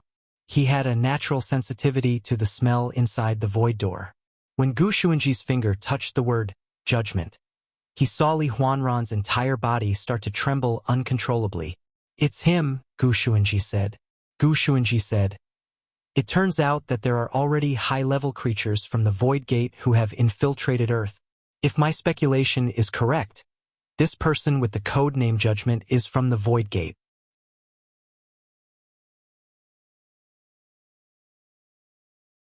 Chapter 12:28. With Gu Xuanji's general idea in mind, the focus of the discussion was very clear. Based on the premise that Earth was being invaded by the high-level living beings of the Void Gate, hollow spirits, everyone called this a void invasion. The question then unfolded. When did the hollow begin to invade Earth? What was the hollow's mode of invasion? What was the hollow's ultimate goal? Finally, and most importantly, from the clues provided by Warden Liang, they knew that the person codenamed Judgment at the SBP Foundation might be a spy from the Void. So what on earth were they waiting for? If the living beings of a high-level plane are interested in a low-level plane, their ultimate goal is definitely to invade and occupy territory or destroy low-level living beings for fun. But if this judgment is already a hollow spirit, then they definitely have another purpose for not making a move. Maybe they're looking for something. Gu Xuanji looked at the time. It was almost 10 o'clock, so he got up from his cross-legged position. Sorry, everyone, I have to go copy homework. Loopy Toad, as the keeper of order, you're not going to do anything? Gu Xuanji, I can only give you further hints, but I can't intervene. The Void Gate isn't part of Tao to begin with, so I don't have the right to act as I please unless I get permission from the Heavenly Tao. But so far, the Heavenly Tao hasn't given me any orders, but I can still provide you with some analysis within my capabilities. However, I can still provide you with some analysis within my capabilities. If you find any new clues, you can come and talk to me. Ajwa and Loopy Toad. Although Keepers of Order had their own rules, Loopy Toad felt that the Heavenly Tao's process was too rigid. Why did they have to wait until the enemy came knocking on their door with cannons before they were dispatched to maintain the peace of the universe? Loopy Toad didn't quite understand this. Senior Gu has his own way of thinking, but of course we can't rule out another possibility, Ajwa said at that moment. What's that? The others asked. I remember Shifu once told me that the Heavenly Tao has its own way of judging crisis. If it thinks that these hollow spirits aren't too much of a threat, it won't make a move. Speaking up to this point, Ajwa smiled bitterly. Actually, that's true, after all. Isn't my Shifu still on Earth? I wonder how many blows the living beings behind this gate can exchange with my Shifu? Hearing this, everyone was silent because that was the truth. What should we do next? Loopy Toad asked at that moment. Ajwa quietly curled his lips. After sorting out his thoughts, his nervous mood lightened. Keon isn't willing to say anything because he thinks the news won't leak if he keeps quiet. But thanks to Senior Gu, we now have some clues. Perhaps we can use this information to pry open Keon's mouth. After that, Ajwa swiftly formulated a plan based on the clues in front of him. Senior Wang Zhen, Senior Lu Qingyi, go support Senior Immortal. If nothing unexpected happens, Senior Immortal will probably run into a wall in Beijing. No problem. The two nodded. Ajwa was a little surprised that he had agreed so quickly. He felt that after coming back from the national competition this time, their relationship seemed to have eased up a lot and wasn't as incompatible as before. Senior Zhenyuan, please follow me. No problem. Immortal Zhenyuan had been sitting obediently the whole time, his fiery red long hair fluttering in the wind along with his surging aura. He was excited. Ajwa then turned his gaze to Wei Ji. Senior Li Huanran and Senior Jiang Ingyue, who's in seclusion in the washroom, are both important witnesses. I'll have to trouble Brother Wei Ji to keep an eye on them for the time being. It's fine. Wei Ji shook his head. Immortal Zhenyuan had already set up a restriction in this apartment which was specially designed to deal with external intrusions and Jiang Ingyue. As long as Jiang Ingyue showed any intention to escape or attack, the restriction would immediately activate and crush her to the ground like a pancake. Jiang Ingyue had tried it once before, and her personal evaluation was that her chest hurt from being crushed. As if the silicone inside had almost burst, she didn't dare try it a second time. After assigning tasks, Loopy Toad was the only one left. Go look for Immortal Toya and Xilian Jinren, Ajwa said at that moment. Why are you looking for them? I need to know how the hollow spirits invade. From Senior Gu's deduction, it's very likely that they're attached to a person's body. Since they're attached to a person's body, maybe there's a rejection reaction? Of course, this is just my guess. Senior Immortal Toya has a lot of medical information at his disposal, so he might know some clues. I understand. Loopy Toad nodded. They had split into 3 groups, and everything was within Ajwa's plans. Although his realm was low, he had always been able to see the big picture. This was also an important reason why he had taken a liking to him and accepted him as his disciple. Furthermore, Ajwa had always been a person who dared to take responsibility for his actions, and wasn't afraid of being made a scapegoat. Just as everyone was about to set off, Ajwa suddenly spoke to Li Huanran. Wait, there's something else. What is it? Li Huanran asked. I have a feeling that you might be one of the focal points of this incident, Senior Li. It's very likely that someone will make a move on you while we're gone. But Senior Genuine has set up a restriction here, so most people can't get in, Wei Ji said. But we can't rule out the possibility that if the hollow spirits come looking for you, they might have some special methods, right? Speaking up to this point, Ajwa took out a pair of long johns from his storage bag. This is for you, Senior Li. My Shifu left this for me. I have another set here, and this is a spare. Put it on first, just in case. This is... Li Huanran held the long johns with a bewildered look on his face. This is Earth. No. Perhaps the most powerful armor in the universe. At that moment, Genuine couldn't help sighing on the side. At 22:15, Wang Ling put his homework on hold.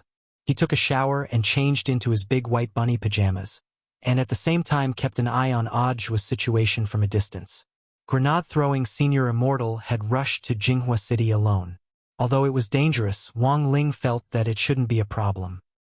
He still had his king's eye, which was enough to deal with the current predicament. Hollow spirits. Earlier, Wang Ling had asked the Sun Spirit what on earth was behind the Gate of the Void. The Sun Spirit had told him that there was nothing behind the Gate of the Void. Until now, Wang Ling still hadn't understood what this meant. Then, Wang Ling took out the omniscient phenomenon pillar, which Wang Ying had used previously from his pencil case. This pillar had already shrunk to the size of a needle. This was a void object, and Wang Ling had been looking for a suitable opportunity to send it back. Now, he felt that the opportunity had come. Since the other party had invaded through the void, he had to return the favor. Thinking this, Wang Ling used his other king's eye to carve a Heavenly Tao poem that was widely circulated in Heavenly Tao on the omniscient phenomenon pillar. What year is a dream? 3,000 transformations while sitting on the ground. The heart is connected to the whole universe. Even without Tao, one can become an immortal. After that, Wang Ling's mind stirred, and he located the Gate of the Void. He then opened the window and flicked his fingers to send the omniscient phenomenon pillar out.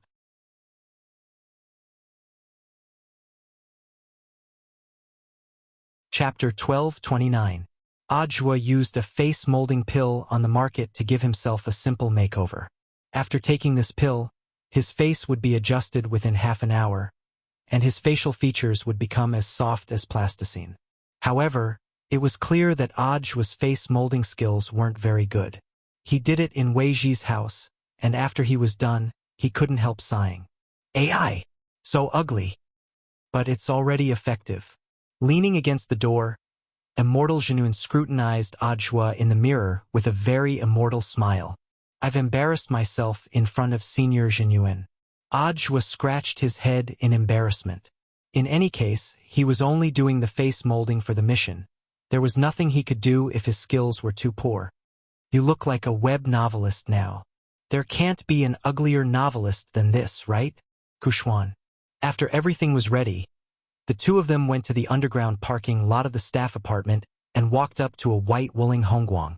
This was Wei Ji's car and had been specially modified by him. There was a lot of room inside for dozens of large spirit beasts, and it was an essential tool for Wei Ji's family. Now Ajwa had urgently requisitioned it. Wei Ji wasn't worried at all that the car would be damaged. Battle Sect was rich. Even if it was damaged, they would compensate him, and would definitely give him a better one. This car is very sturdy. Jinyuan touched the white Wuling Hongguang van and found that it was made of armor, the same material used on air immortal warships. It was light and sturdy. Coupled with the magic coating on the outside, it could even withstand a few waves of spirit power missiles. Get in! Ajwa shouted and took the initiative to sit in the driver's seat. As the car drove out, Ajwa saw a familiar old man. This person was none other than Marshal Jiang. Not good. Ajwa felt that they might be in trouble. As the van drove through the gate, sure enough, Marshal Jiang stopped them. Old man Jiang, who was wearing a vest and waving a palm leaf fan in his hand, looked at Ajwa in disguise. Parking fee, 5 yuan. Ajwa was blank. Parking fee, 5 yuan. Hurry up, don't waste so much time. Old man Jiang was a little impatient. Are you little Ji's friends? Why haven't I seen you before? I came to visit out of the blue. Ajwa pretended to be calm as he handed over a 5 yuan note. All right, let's go. Grandpa Jiang took the money and threw it into a worn-out iron box. Then, he pressed the remote control in his hand and opened the gate. Be careful when you go out. Aj sensed that there seemed to be a hidden meaning behind these words, but he didn't dare stay any longer. He stepped on the accelerator and drove the car up the slope. Old Master Jiang smiled as he watched the van drive away. At this moment, beside the metal box filled with change, the old man who had not hung up the phone let out a hearty laugh. Ha ha ha! I knew this kid would be fine.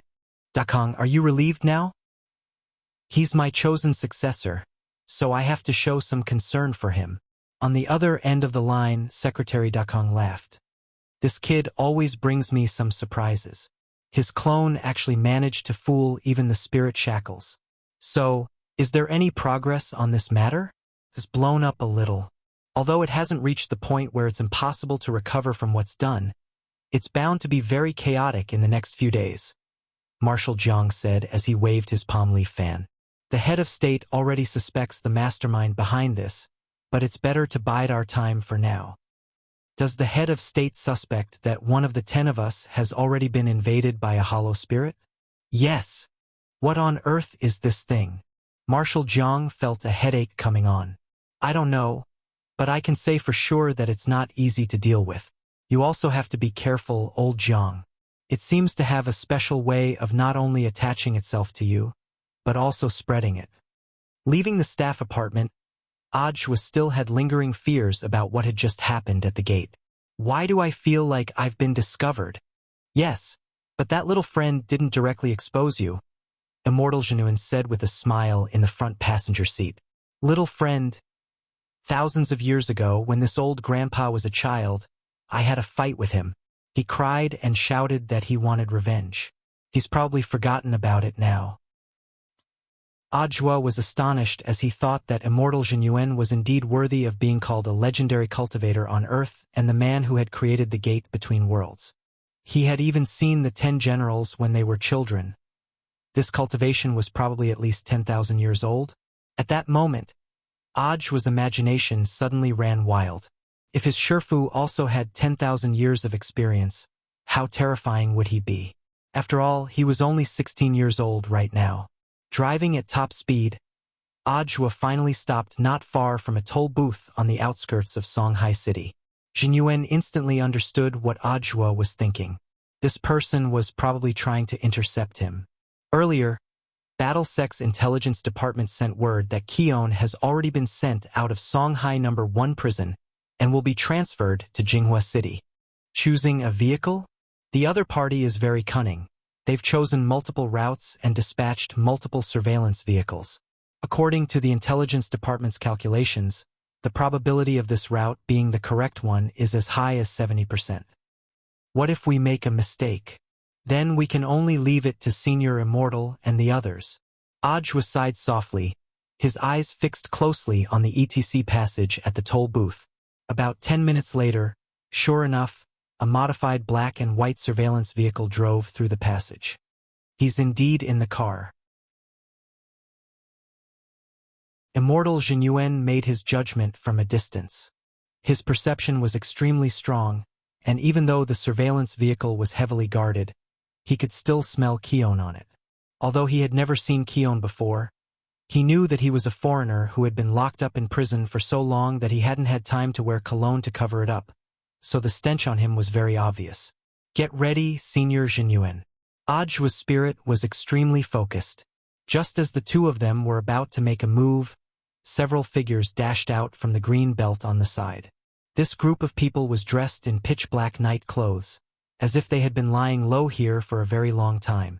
There were 6 of them in total. The moment the surveillance vehicle passed by, these 6 people attacked at the same time. Their feet kicked away flying swords, and the moment they appeared, they launched a concentrated attack on the surveillance vehicle. It looks like we're not the only ones who want to kidnap them. Jinyuan put a hand on Ajwa's shoulder. Don't move, fellow Taoist Chua. Let's wait and see first. He seemed to have long since anticipated that there would be other people intercepting them, and his expression was extremely indifferent. Sure enough, as soon as he said this, the manhole covers on both sides of the road were suddenly lifted off, and a second group of people scuttled out. They were also dressed in night clothes and covered themselves very tightly. From a distance, Jinyuan could smell the strong scent of herbs on this group of people, who seemed to be engaged in alchemy all year round. Two groups of people. Ajwa was astonished. Including them, there were already three groups of people. Immortal Jinyuan shook his head, his face expressionless. No, there's still one more. Then, Ajwa saw several well-built figures descend from the sky like heavenly soldiers as they abruptly dropped in the middle of the road. So many people. The corners of Ajwa's mouth twitched. But looking at this lineup, it was already enough to see how critical Keon was. No matter what this person said, they had to take him down. Don't worry, fellow Taoist Jua. Just watch me perform. At that moment, Immortal Jinyuan smiled slightly and narrowed his eyes as he gazed at the battlefield in front of him. Then all of you, get down. As soon as he said this, Ajwa heard a boom. The ground in front of the toll booth abruptly cracked and the road caved in deeply. More than 40 people in total had come out of the three groups of people, but all of them lay flat on the ground like toads, unable to move. Their faces were hideous and twisted, and their entire faces were pressed into the ground as they wailed in pain. Ajwa thought that he had seen a lot of big scenes, but he was still dumbfounded by Immortal Jinyuan's big move, and his mouth dropped open. It's definitely a far cry from Ling Jinyuan's. This is just a small, insignificant scene. It's just a directional gravitational suppression. Hurry up and pick it up, fellow Taoist Jua. Immortal Jinyuan patted Ajwa on the shoulder.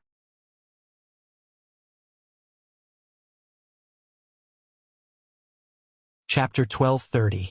In the end, Immortal Jinyuan one-sidedly crushed the competition between several parties. Ajwa used his spirit sword to break open the door of the inspection van. When he saw that Cowan had already fainted, he didn't think too much about it as he directly picked him up and sprinted 100 meters. He opened the back of the Wuling Hongguang and threw the man inside before driving away as fast as he could. Things had progressed more smoothly than Ajwa had imagined. His next step was to drive to Battle Sect, whose mountain gate was outside Songhai City. At the moment, Battle Sect was a relatively safe place. Even if someone wanted to pay a visit, it wouldn't be that easy. Ajwa had already decided to pry open Cowan's mouth before anyone tracked him down. Ajwa walked for about 5 or 6 minutes before the gravity suppression Immortal Jinyuan had set up in front of the toll station was unlocked. With the power of a venerated immortal, you could do whatever you wanted. The three groups of people got up from the ground one after another. Their faces were plastered with gravel, and some of them had blood stains on them. All of them were covered in dirt and felt a little dizzy. Being suppressed by gravity for a long time would block blood flow, so the first thing they felt after getting up was numbness in their legs. More than 40 people got up from the ground, all of them wearing night clothes. Unable to tell friend from foe in the dazzling divine pool, they directly circled the inspection van. Who the hell are you? Who are you? The three groups of people asked each other questions as they took out the magic weapons in their hands and threatened each other. Although they were all speaking Mandarin, it was clear that they had different accents, which made the scene even more chaotic. Everyone, the person we wanted to rob, was snatched away by the other group. If we start an internal strife now, won't the fourth group laugh at us? The representative of one group suddenly said at that moment. That's right. Brothers, I also think it's inappropriate for us to stand here. And the police will be here soon. There's no harm in the three of us chasing after them. It'll depend on our own abilities. All right, then shall we retreat? How? Go back to where you came from. The 40 or so people hit it off and scattered in the direction of the previous ambush. The person they wanted to rob had been snatched away by someone else. Since they didn't know the other party's background, these groups of people said they were going to chase after them, but in fact, they still had to ask for instructions before taking action. After the failure of the operation, the burly men in black who had fallen from the sky were quickly picked up by an armed helicopter. A group of people discussed the follow-up plan on the helicopter. The leader of the team took off his mask, revealing his face. Just like Keon, he was a Western cultivator. He had dark blue eyes, a high-nosed bridge, and long sideburns. He was assimilating with a communication ball. They were from the SBP Foundation. The team leader spoke to Judgment in fluent Mandarin. They were all capable operatives of the SBP Foundation in Huaxiao Nation. Lord Judge, I'm very sorry. The operation has failed. There were a total of 3 groups of people who snatched it from us. Snek deserves to die. I already know about this.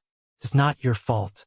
The black shadow on the other end of the communication ball said, furthermore, I already know that of the 3 groups, 1 is from Huagua Water Curtain Group, 1 is from Huaxiao Alliance General Alliance, and the last one might be from Battle Sect. The war sect actually has such a powerful expert. Snake's heart trembled. Don't panic. I will immediately send someone to support you. You just need to follow the instructions I'll give you later and wait at the designated coordinates. Yes. Snake nodded. At this point, the call between the 2 of them was cut off. On the edge of a cliff in Huaxiao Nation's lonely forest, in front of an ancient castle bathed in moonlight, the black-cloaked owner of the castle stood on the edge of the cliff and slowly stretched out his arms to embrace the moon, praying devoutly to the great void in the name of Judgment. Great Lord of the Void, thank the Lord for your salvation. I beseech the Lord to save the people of the void and restart the void. We, the people of the void who are lurking here, will surely offer the Lord our most sincere gift of life. After the prayer, the owner of the cloak returned to the castle. The old woman standing silently by the door took off the owner's cloak and hung it on a hanger. The owner of the castle finally revealed his deathly pale face, devoid of all blood. In front of a gorgeous long dining table, 2 tall candlesticks gave off light, and the old woman pushed a dining cart. Lord Bai, the tonic is ready. Please enjoy. The young man coughed. He scooped up a spoonful of red medicinal soup and leaned close to savor its aroma. It was as if that wonderful feeling could make him forget all his troubles for a short period of time, forget his past, and even for a moment, forget that young man whom he hated to the core. For countless nights, that pair of dead fish eyes had been tormenting him like a nightmare. Before drinking the soup, the young man glanced at the old woman out of the corner of his eye. My name is Su Bai, and I am a citizen of the void. The Baizhu of the past has nothing to do with me anymore. Yes. This old servant will remember. Only then did the old woman realize that she had made a slip of the tongue. After bowing, she hurriedly pushed the dining cart away. As the young man had said, the great void had given him a third life, which had been given to him by a white-haired young man whose face couldn't be seen clearly. Unfortunately, that young man hadn't put him in an important position.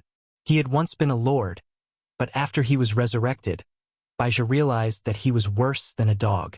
In extreme grief and indignation, Baizhu chose to end his life. His third life had been bestowed upon him by the void. The void had given him everything he wanted, and had even helped him advance into a higher life form called Hollow Spirit. In the days that followed, he began to look for a host. Then, this Mr. Judgment of the SBP Foundation became the perfect host for him.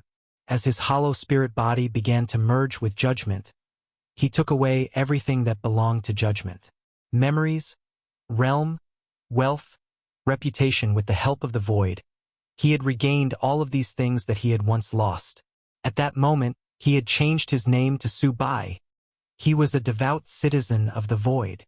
Furthermore, he was a higher life form than human cultivators. With the nourishment of the medicinal soup, it wouldn't take him more than a few days to completely adapt to Judgment's body. He was now confident that he could kill Wang Ling. But he didn't want to be in such a hurry. Letting a person die wasn't the greatest torture. The greatest torture was to make a person lose all the things they wanted. Su Bai had thought it through very thoroughly. What he wanted to take away was the peaceful life that Wang Ling yearned for the most. Wang Ling, what are you going to do? The young man put spoonful after spoonful of the red medicinal soup into his mouth and sneered. He had already finished praying in the darkness of the night. The great Lord of the Void was going to reopen the Void Gate and test the human world once again. P.S. Poll. Please guess how many slaps Wang Ling can take from Subai? 1-3B, 3-5C, 6 to 10.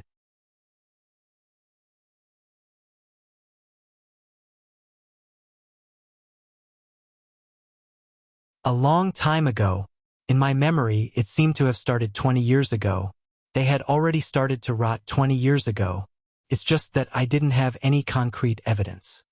Keon frowned as if he was trying hard to recall the details of the past few decades.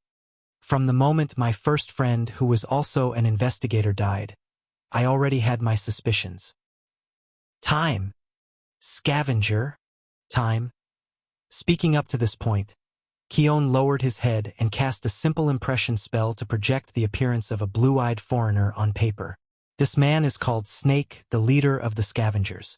Maybe even he doesn't know, but I've been paying attention to him ever since my first investigator companion died. The moment he jumped out just now, I could clearly sense that he wanted to kill me. He's very strong? Your realm isn't too bad without the spirit shackles, right? Ajwa said. We're all elites selected and cultivated by the Foundation. Our realms aren't much different, but the focus of our cultivation is different. Scavengers are killing machines cultivated by the Foundation. As for us investigators, most of our focus is on cultivating perception type and support type spells. At this point, Ajwa already had a general idea of what had happened. Back in Songhai First Prison, Keon had refused to give in no matter what because he still had a glimmer of hope in the existence of the SBP Foundation. He firmly believed that the faith he had once firmly believed in wouldn't collapse so easily. But after killing 4 people halfway through, Keon instantly understood that the incomparably lofty foundation in his heart had already been completely destroyed. I chose your battle sect because you don't have any interest in the Foundation. Do you remember the other 2 people who intercepted us? You mean Huagua Water Curtain Group and the Central Alliance? If my inference is correct, they've probably already been infiltrated by the Foundation. Compare them. Only Battle Sect is at a lower risk, Keon said. Hearing this, Ajwa felt that the situation, which had already become clear, seemed to have become a little complicated again. The SBP Foundation has been established for so many years and enjoys a good reputation internationally. I can understand why the Central Alliance might be working with it, but what's going on with Huagua Water Curtain Group? Ajwa asked. I'm not particularly clear on this matter. I only heard a colleague mention files related to Huagua Water Curtain Group. It seems to have something to do with that female candidate for Huagua Water Curtain Group. Lotus Sun? Yes, that should be the name, but I don't know the specifics of the investigation. The expression on Keon's face was particularly complicated, because the rumor is that this investigator also died at the hands of the scavengers. Boom!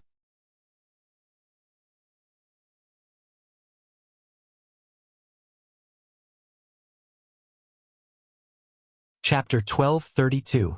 About 5 minutes ago, a group of foreigners had gathered outside Battle Sect's mountain gate. Their leader was none other than Snake, who was known as the SBP Foundation's scavenger team leader.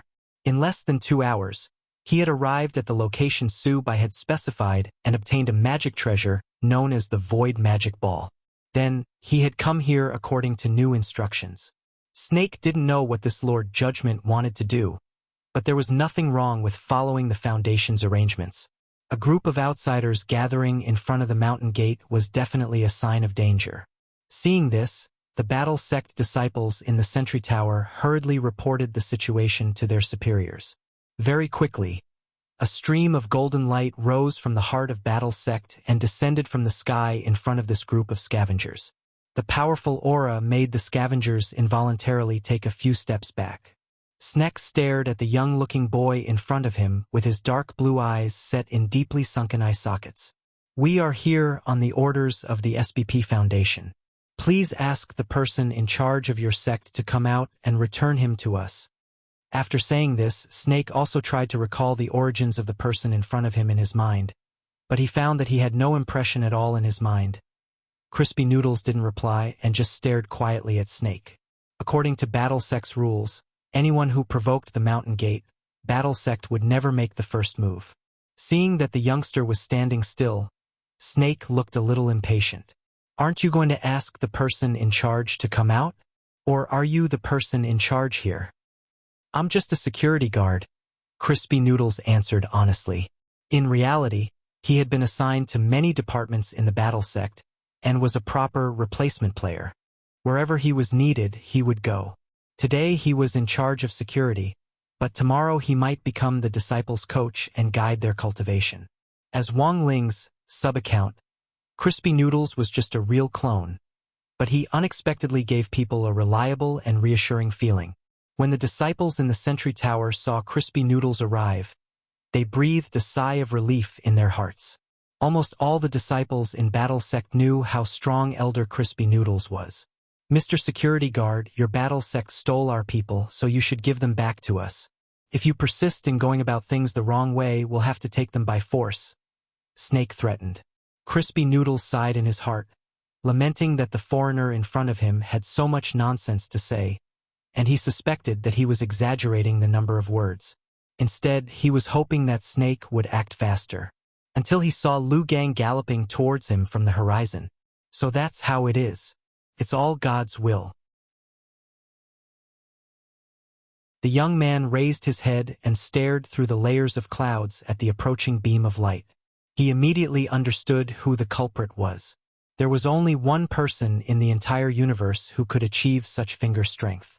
The strongest person was about to be eliminated, so there was no point in fighting. The young man sighed in disappointment and turned to return to the sect. As soon as he took a step forward, Snake reached out and pressed his shoulder. You want to leave? It's not that easy. The domineering spiritual power passed through Snake's body like an electric current, and the young man's body paused for a moment before he ignored the pressure and continued walking forward. Snake was furious in his heart. Although he had long heard that since the rise of the battle sect, each disciple inside was more arrogant than the other, why was even a security guard so King awesome? You're going too far. The next moment, Snake roared, and his body began to multiply at a speed visible to the naked eye. He swelled into a steel giant that was 10 meters tall. This was the body-doubling amplification spell, a spell that developed the body's potential to the extreme. A huge shadow covered the sky and the sun, completely blocking out the sunlight overhead. As expected of young Master Ling, he even managed to capture the situation after the amplification. Crispy Noodles' expression was indifferent as he continued to stride forward expressionlessly. When he had seen the phenomena pillar flying toward him earlier, there had actually been a deviation of several meters. That was to say, if Snake hadn't used this amplification spell, he would have been able to escape this calamity. But now it was almost certain death. The next second, under everyone's watchful eyes, a needle flew down from the sky and hit the back of Snake's head with a poochy sound, directly piercing through his entire head. It was a bloodless needle, but the moment it pierced through, it disintegrated all of Snake's brain tissue. His huge body crashed down in front of the mountain gate, and then his body, which had expanded dramatically, gradually shrank. Crispy Noodles didn't even turn his head, because this was what he had already expected. At this point, the group of scavengers in front of the mountain gate were all stunned. Captain. They weren't in a hurry to get revenge. Instead, they immediately surrounded Snake and took out all kinds of emergency magic treasures to save him. When the scanner scanned Snake's brain, one of the team members was already so shocked that he couldn't speak, because the scan showed that Snake's head was completely hollow. The moment the flying needle pierced through, the entire brain had been incinerated completely by the overflowing energy. Brain dead, there was no saving him. Several scavengers quickly made their judgment. Someone tried to get revenge, but was intercepted by another person. This was the deputy captain of the scavengers, named Kaz. The entire security team killed our captain without even looking back. If you go over like this, you'll just be sending yourself to death. The people of Battle Sect were terrifyingly strong, even more so than the rumors said. The situation in front of them was already beyond Kaz's understanding. What on earth did he do? No, I didn't see it at all. It looked like a magic treasure, coming from afar. That's too scary. He clearly didn't even lift his hand. Did he use his mind to control the magic treasure? At the very least, it's an upper-class holy weapon. No, it might be world-defying. He didn't even have any spiritual energy fluctuations just now, and didn't even consume spiritual energy to activate a world-defying magic treasure. As the scavengers discussed this, they all felt chills run down their spines and their hair stand on end. Let's not act rashly for now. Let's report the situation to Lord Judgment first. Kez frowned, and immediately directed everyone to quickly leave Battlesex Mountain Gate with Snake's corpse. They still had a void magic ball given to them by Lord Judgment, but so far they didn't know what this magic ball was for. As the foreigners left, the disciples on sentry duty at the sentry tower also lifted the danger alarm, and the entire battle sect was in high spirits. Did you see that? Elder Crispy Noodles is too strong. I saw it. It looked like he used his mind to activate the magic treasure and directly killed that troublemaker captain. Is that foreigner really dead? He should be. Look at the way the rest of them are scurrying away like rats. They've obviously been scared. Look at Elder Crispy Noodles. He looks so calm and collected. He didn't even lift his hand during the whole process, and there wasn't even any spiritual energy fluctuations. And when that foreigner leader's body swelled up, Elder Crispy Noodles actually chose to turn back. It looks like Elder Crispy Noodles has already decided that this person is dead for sure, so he turned back? Real men. They never look behind them. Crispy Noodles smiled bitterly in his heart at these remarks. Although he was a fill-in player, he hadn't expected that he would also have to fill in as the scapegoat. Wasn't this stealing Ojwa's job?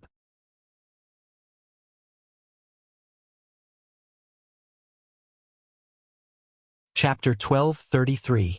The scavengers had been repelled for the time being, but that didn't mean the matter was over. This was just the beginning of chaos. Ojwa was still pressing on with his questioning of Cleone.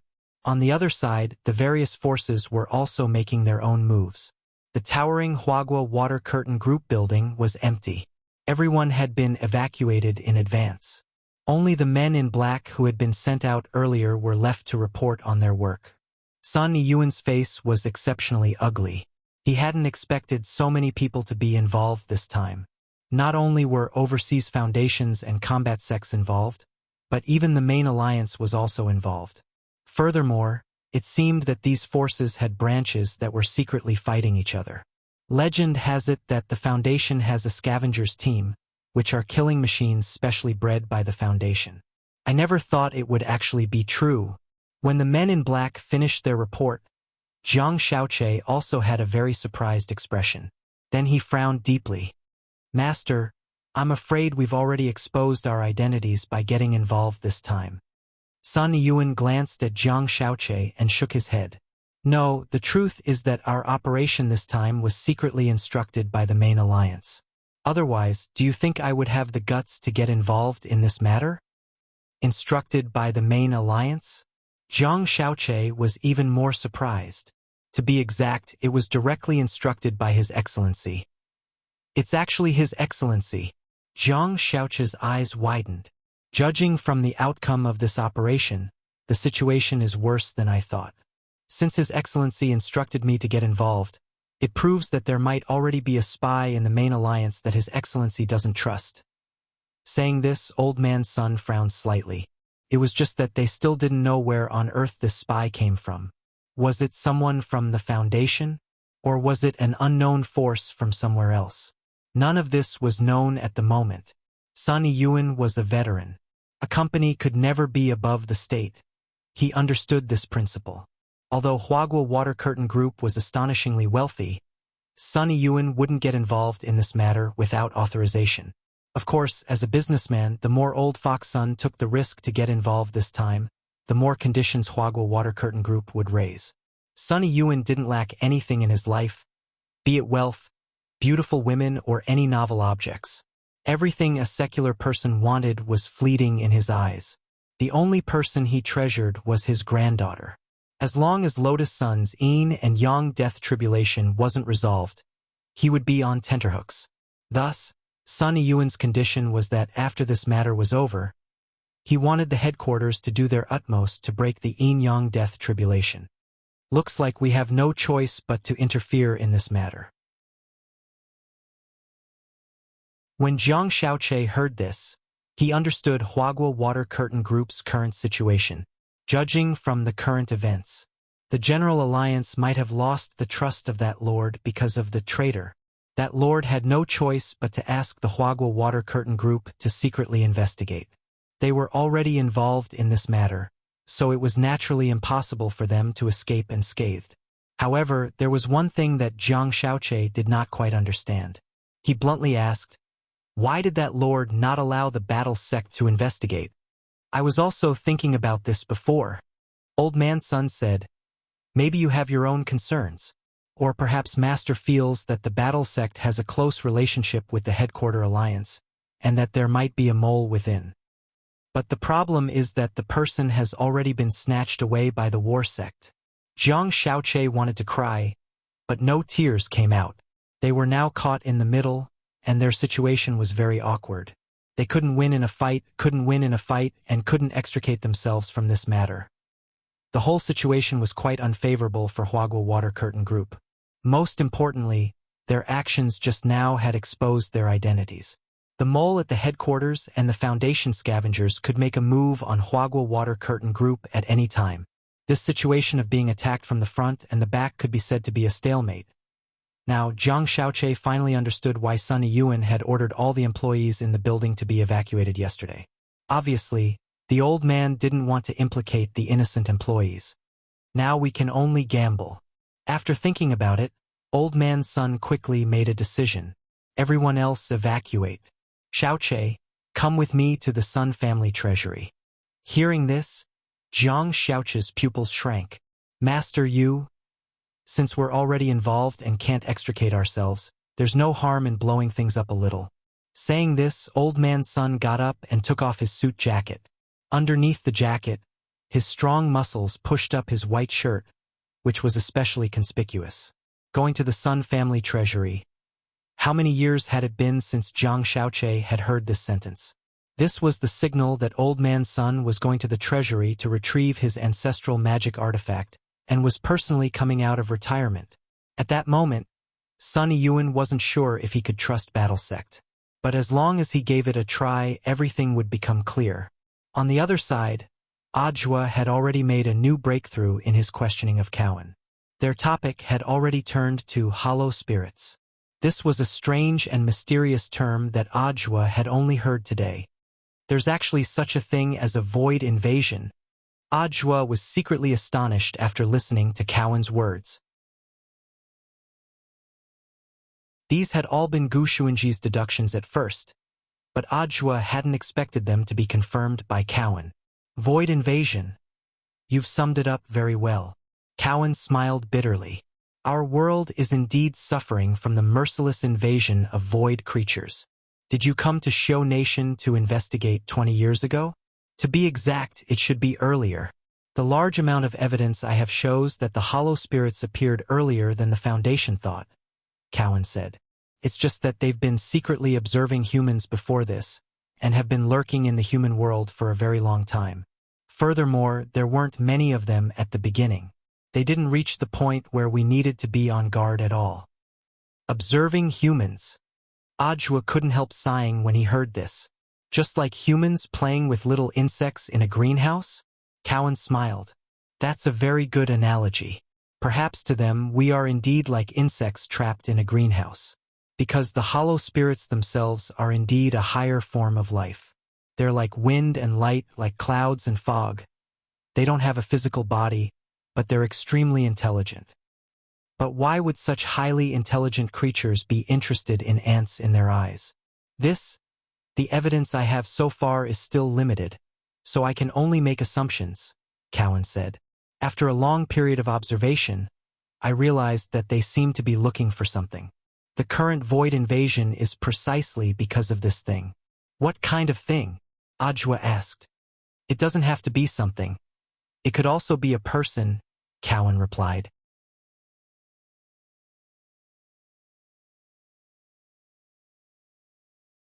Chapter 1234. After this conversation, Kuhn's nervousness had clearly eased a lot.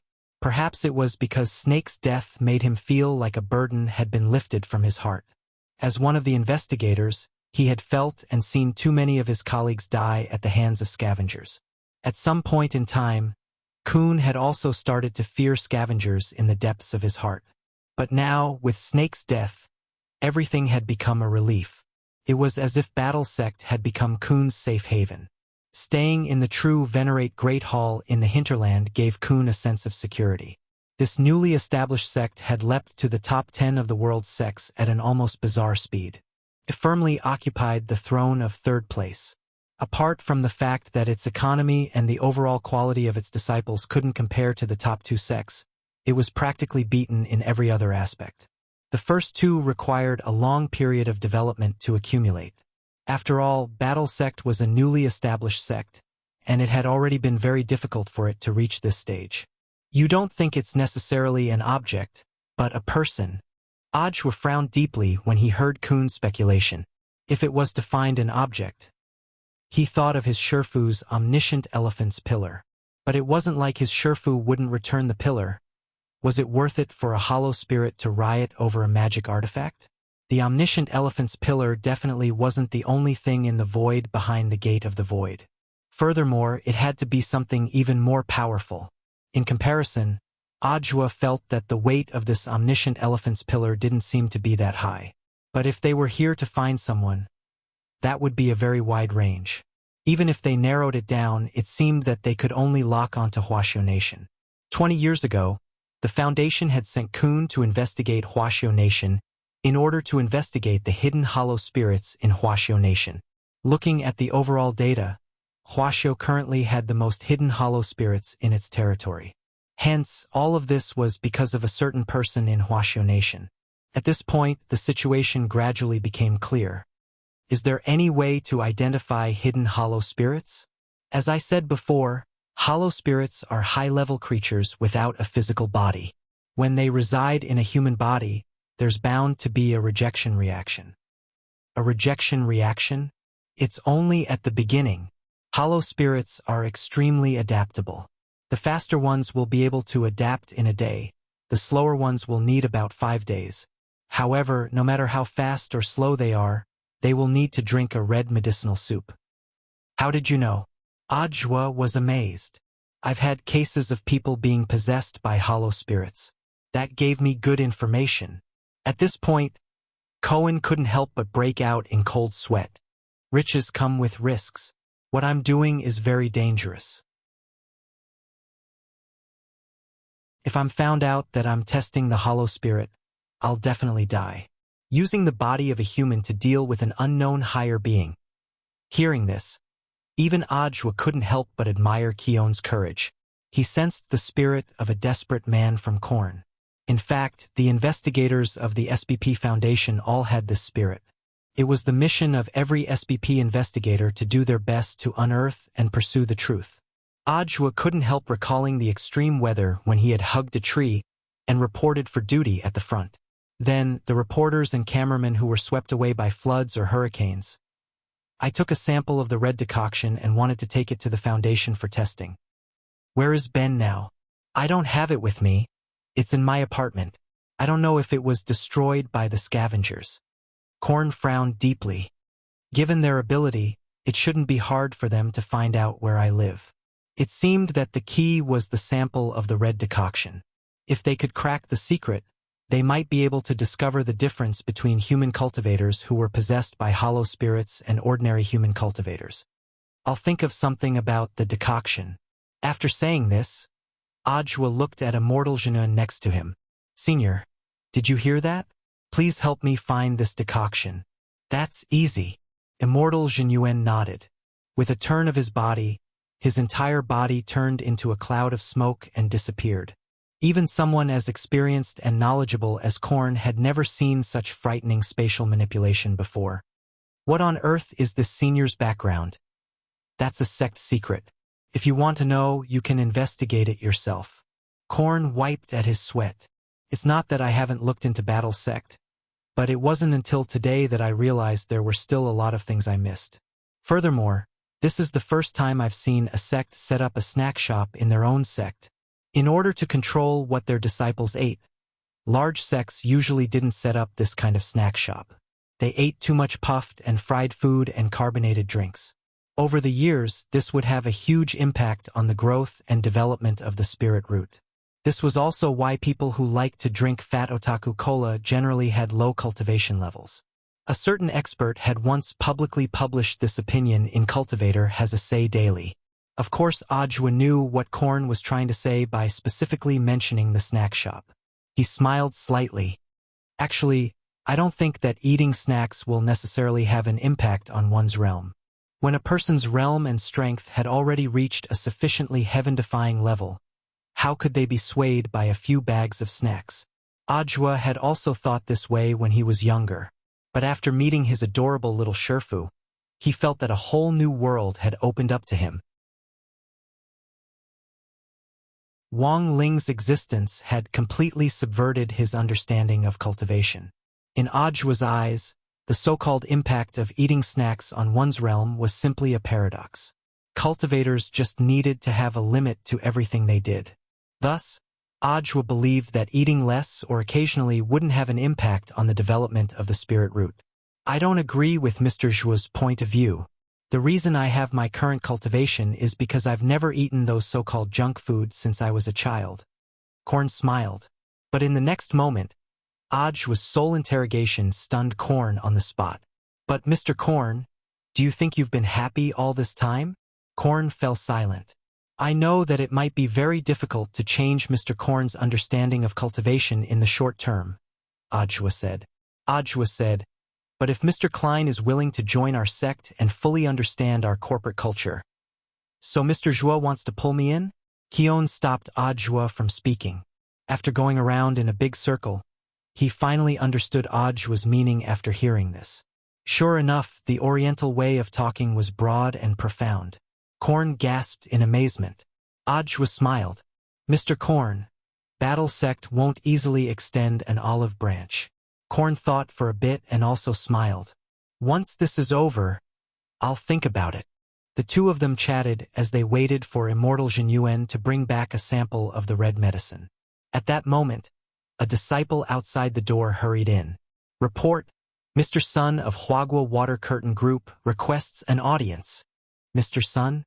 The visitor was a little unexpected for Ajwa. At the same time, Ajwa felt that this person was quite difficult to deal with. After all, there was a small chance that this person would become Ajwa's Sherfu's father. Simply put, there was an extremely small chance that this person would become Ajwa's future Sherfu. Then Ajwa's attitude towards this person. Whether Sunny Yuan was here to cause trouble or not, Ajwa had to consider it carefully.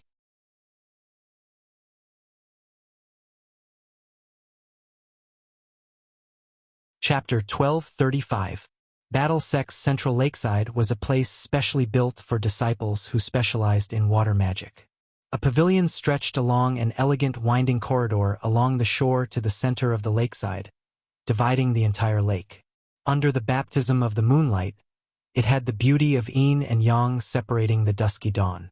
Sunny Yuan entered through the mountain gate, and after being informed by a Battle Sect disciple, he was led here. When he left the mountain this time, he was already prepared to fight.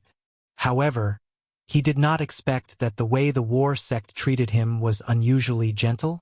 On his way here, Sunny Yuan had just received news that one of the scavengers had died. One of the team leaders had already died. No one had seen how he had died, but the intelligence indicated that he had been killed by a security guard. When he had first received this news, Sunny Yuan had thought that something had gone wrong. In the end, when he had just passed the mountain gate, he had seen a youngster who looked a little like Wang Ling, but who was fundamentally different, looking at him with a smile. Although he looked like Wang Ling, he knew very well that this wasn't Wang Ling. His aura was fundamentally different, and from what he had always observed about Wang Ling wasn't someone who knew how to smile. But this youngster in front of the mountain gate was smiling at him. It was a smile that sent chills down his spine and made his hair stand on end. If he were to fight with that youngster just now, what were his chances of winning? Sunny Yuan had been pondering this question on his way to the central lakeside. Battle strength was too terrifying. Even the security guard at the entrance was a sweeping monk. No wonder Battle Sect had been able to quickly secure its throne as the #1 sect in Huaxiao Nation in just a few short months after its establishment. If this continued, Battle Sect would probably be able to easily take down the #1 position in the world. Sun Yiyuan waited in the pavilion for a while. Before long, footsteps could be heard in the corridor, and in the pale and bright moonlight, he saw the newcomer's face. It was a young man who looked a little ugly. At first, Sun Yiyuan didn't recognize him. Then the young man said, "Mr. Sun, it's our Battle Sect's great fortune to have come to visit. May your immortal luck prosper." This familiar voice instantly evoked Sun Yiyuan's thoughts, and he immediately narrowed his eyes. I'm Ajwa." Ajwa revealed his true identity without any hesitation after he had pinched his face. "As expected, you weren't caught." Sun Yiyuan smiled. "It seems that Mr. Sun has expected this? I can roughly guess that you've already escaped, but I don't know where you are." With his hands behind his back, Old Man Sun gently floated up and left the pavilion. His body was as light as duckweed as he stood on the surface of the lake. There were only a few ripples and a few circles of ripples. Ajwa followed Old Man Sun's example and also stood on the surface of the lake, the two of them looking at each other deeply in the soft moonlight. "Dakong has his eyes on you, and you're also the person most likely to succeed him as the leader of the Alliance of 10,000 Schools in the future." Sun Yiyuan said, "I originally had some doubts about his choice, but now it seems that you do have some ability. Mr. Sun is too kind. Little Zhuozi was just lucky." Ajwa cupped his fists in salute. He saw that Sun Yiyuan had changed into a set of light sportswear. He could roughly guess the purpose of this old man's trip up the mountain. "Is Mr. Sun planning to use violence to get me back?" Ajwa asked. The corners of Sun Yiyuan's mouth twitched when he heard this. As the chairman of Huagua Water Curtain Group, he had indeed come in person with the intention of fighting. But the problem was that they were being too polite. How could he make a move? He had even taken out the ancestral magic weapon Gold and Jade Sky-Shocking Rod from the Sun family's treasury. "How about I guess the purpose of Mr. Sun's trip?" Seeing that Sun Yiyuan wasn't speaking, Ajwa began to analyze the situation. "Mr. Sun did indeed intend to fight us at first. But after entering our Battle Sect's mountain gate, Mr. Sun realized that we weren't hostile. So perhaps the general purpose of Mr. Sun's trip was to test our Battle Sect's strength." "You've seen through everything," Old Man Sun chuckled. Of course, the reason why he hadn't made a move wasn't entirely because he had realized that Battle Sect wasn't hostile towards him. It was because he had realized that even if he did make a move, he might not necessarily be able to beat the security guard at the gate. He was a true immortal, but he had been frightened by the imposing manner of a security guard. If he really couldn't beat him, wouldn't he become the laughingstock of the world? And the most important thing was that if word got out, Huagua Water Curtain Group stock price would definitely plummet. As a businessman, in order to preserve his integrity, after careful consideration, Sun Yiyuan felt that directly making a move wasn't appropriate. Furthermore, a fight between true immortals would cause too much of a commotion, enough to destroy a city. We've already backed up the video footage of Klein's interrogation. On the lake, Ajwa said frankly. "If Mr. Sun wants to see it, I can take Mr. Sun there now. You're quite honest." Sun Yiyuan looked at Ajwa. "Aren't you worried that I'm not on your side?" Ajwa smiled. No matter how bold a financial group is, it's impossible for them to go against the head alliance. Unless Mr. Sun is acting on someone's orders. Ajwa had thought of this when he had listened to Immortal Jinyuan's analysis in the Wuling Hongguang van about the smell of medicine on some of the people on the road. So when he thought about it further, it was very obvious whose orders Huagua Water Curtain Group was acting on. Ever since the head alliance was established, it's been that Lord's. Our Battle Sect relied on it to grow.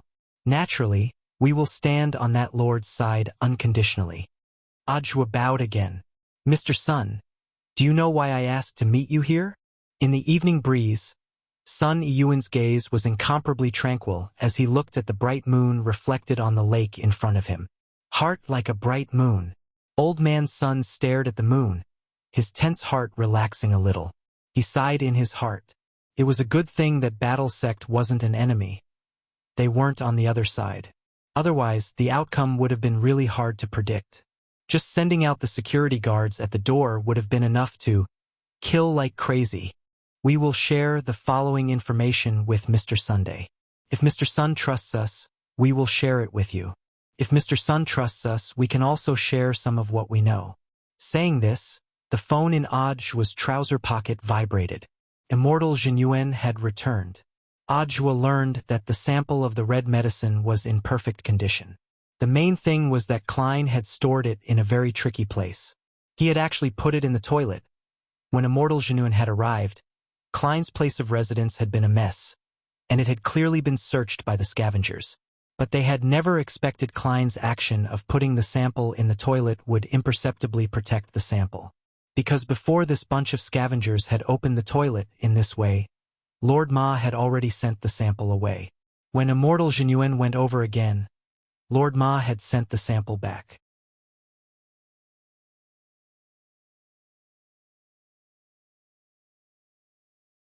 Chapter 1236. There was no toilet in this world that was stronger than Lord Ma.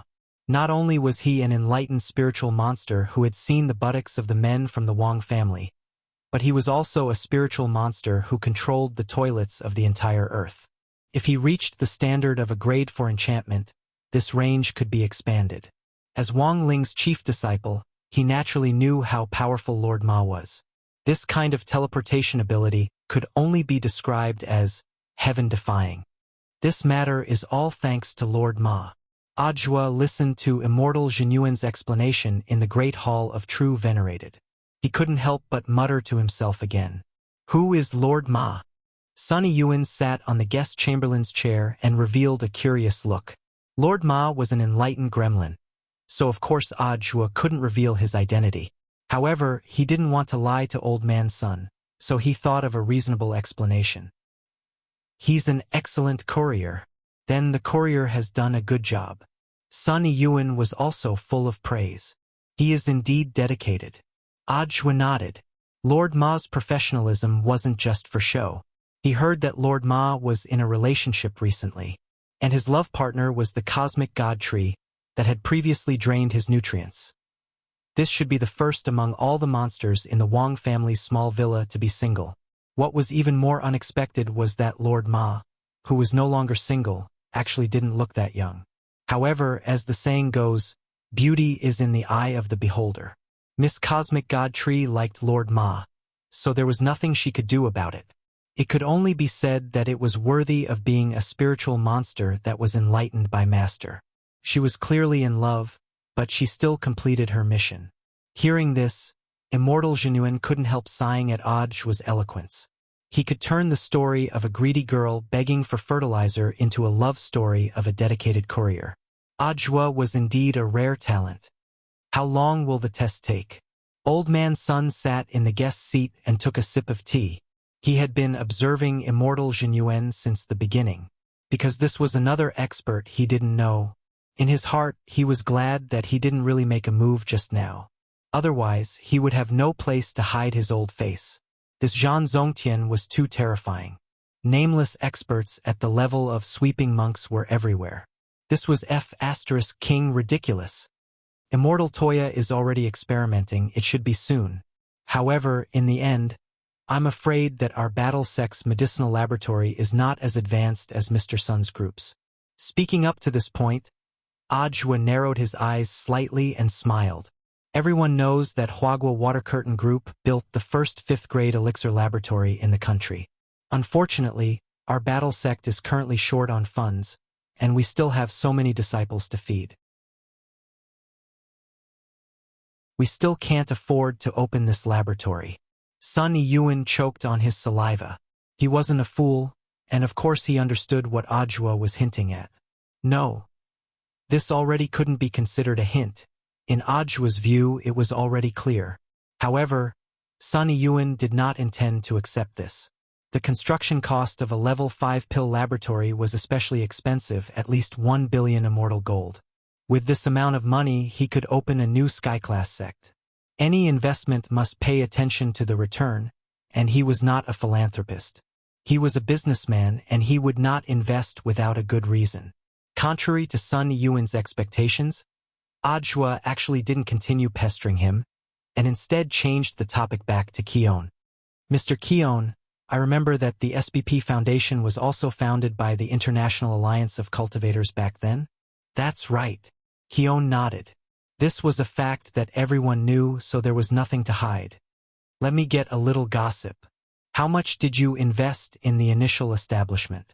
I think it was 1.5 billion immortal gold, and that's just the operational investment. If you add in the equipment and site, the total investment is already over 3 billion. Does the Foundation also have an elixir laboratory? Yes, it's a level 5 pill laboratory. It was built by Micio Nation's Torino's Pill Company. That can't be, right? It costs a lot to build a level 5 pill laboratory. Which entrepreneur would invest for no reason? Ajua had an incredulous expression on his face. Mr. Jua, you have to believe that there are still people in this world who are true, kind, and beautiful, and who sincerely contribute to world peace. Keon's words were very sincere. After saying this, he glanced at Sun Yuan out of the corner of his eye. Of course, not all outstanding entrepreneurs have this kind of awareness. Hearing this, old man Sun's hand holding the teacup started to tremble. He was now especially regretful. He shouldn't have chosen to come to Battle Sect from the very beginning.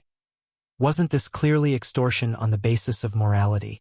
From start to finish, Ajua hadn't asked him to help Battle Sect set up a laboratory. But after gossiping with Keon, every word Keon said struck at Ajua's heart. It was the kind of strike at the heart that killed and strike at the heart. As an outstanding entrepreneur, Sun Yuan indeed felt as if his conscience had been shaken. At this point, looking at Sun Yuan's expression, Ajua knew that the matter of the Battle Sect's Level 5 laboratory was basically settled. Although this old man's son didn't say anything, his heart had probably already sunk into a deep, moral vortex. Although his methods were a little despicable, there were times when despicable and shameful, but they were useful. Since things had already progressed to this point, there was naturally no way for Ajua to stop. In the end, he stared at Sun Yuan and added the final blow. I know that Mr. Sun is an outstanding entrepreneur, and definitely has the same corporate conscience as Torino's Pill Company. Of course. Sun Yuan took a deep breath and gritted his teeth as he stared at Ajua. Don't worry, Mr. Jua. Once this matter is over, my Huagua Water Curtain Group will invest in the construction of the Battle Sect's Level 5 laboratory. How can I accept this? Hearing this, Ajua immediately got up. What virtue or ability does my Battle Sect have to accept such a big gift from Mr. Sun? But then again, this is definitely of Mr. Sun's own free will, right? Otherwise, if word gets out that my Battle Sect is coercing you, we can't afford to lose our reputation. Old man Sun did his best to maintain a smile. Of my own free will, all of this stems from my entrepreneur's conscience. And so, in this delightful conversation about entrepreneur's conscience, it was as if Ajua could hear his teeth grinding. But he was certain. This probably wasn't an illusion. It was already 2:12 in the morning on Thursday, November 26th. He hadn't fallen asleep yet.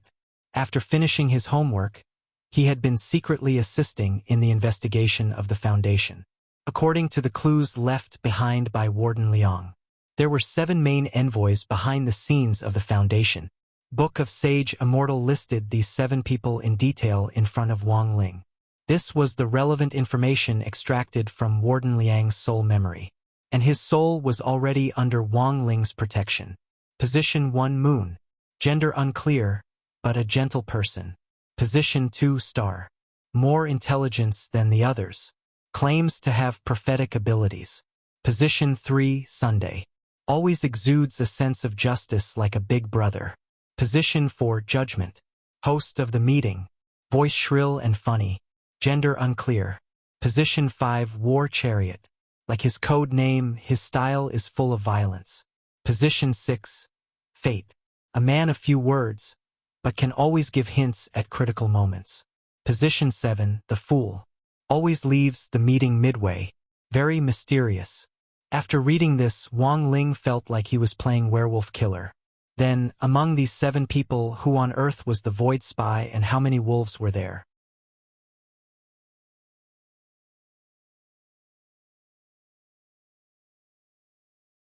Chapter 1237. St. Pius Cathedral, the base of the moon emissary. The glazed glass roof of the cathedral shone with a rainbow of colors under the sunlight. Sitting in the middle of the cathedral, one would have the illusion of living in a rainbow illusion. For every believer who believed in God, this was undoubtedly the closest place to God. A nun in black robes and a veil stepped into the cathedral. She walked up the wide aisle, and the bright moonlight shone through the top of the wall, illuminating the tranquil face of the moon emissary. The moon emissary gazed at the mural of God on the prayer altar with her silver-white eyes and prayed devoutly. A moment later, her thoughts were led, and her whole body turned into a black shadow, sitting in the spiritual space. No one could have imagined that the legendary moon emissary's true identity was nothing more than a nun of a church. At this moment, she sat dignifiedly on a bench in the spiritual space. At this moment, the moon emissary felt like she had become God, looking down on all living things. The existence of the foundation greatly satisfied her vanity, and this was also the reason why she had agreed to join the SBP in the first place. The moon emissary opened her eyes. The neatness of the people in this meeting was somewhat unexpected. All 7 emissaries were here. Reliable news. Snake was killed by a fighter from the battle sect, and Cohen betrayed us.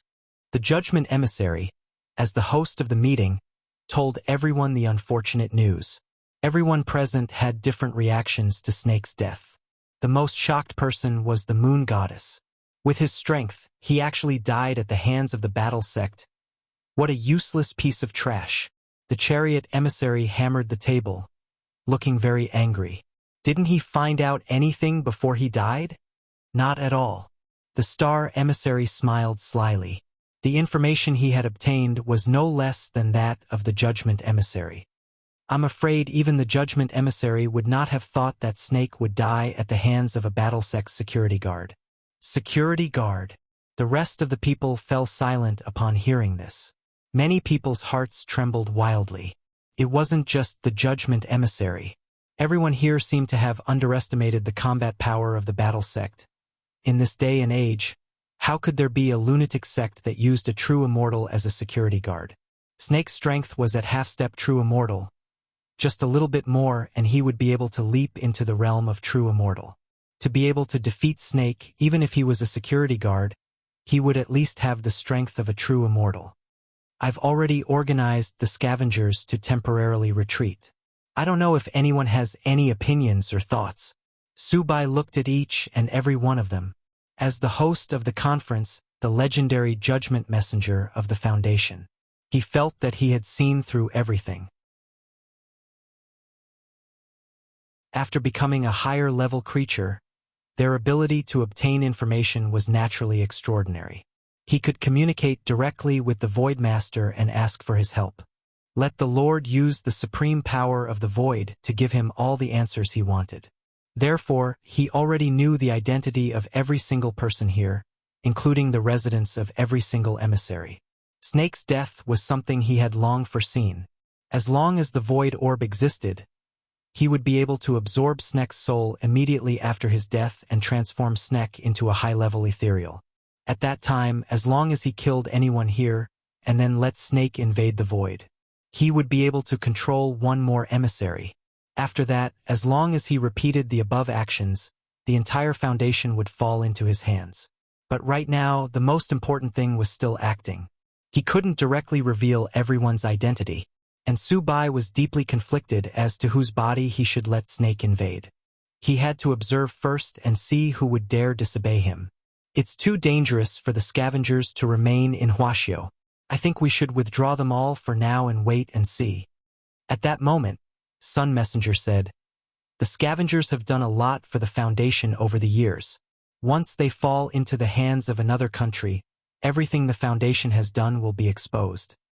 But the problem is, Cleon is already in their hands, isn't he? Tank continued to slap the table in an unusually irritable manner. The scavengers have higher priority than these investigators, and they may not know about the scavengers. Sun Messenger insisted on his point of view. All these years, the scavengers have done nothing that can be used against them. They've done a great job, haven't they? Tank was furious. I still don't agree. The death of the scavengers is tantamount to the Foundation being humiliated in another country. We must get back at them. The dispute between Sun and Tank was to be expected. Their personalities were as different as heaven and earth. But after both of them expressed their views, there seemed to be a focus of discussion in this meeting. As usual, whether the scavengers stay or leave will be decided by a vote. The minority must obey the majority, Subai said as envoy of judgment. Sun Messenger was considering the Foundation's long-term development, but he seemed to prefer Tank Messenger's way of handling things.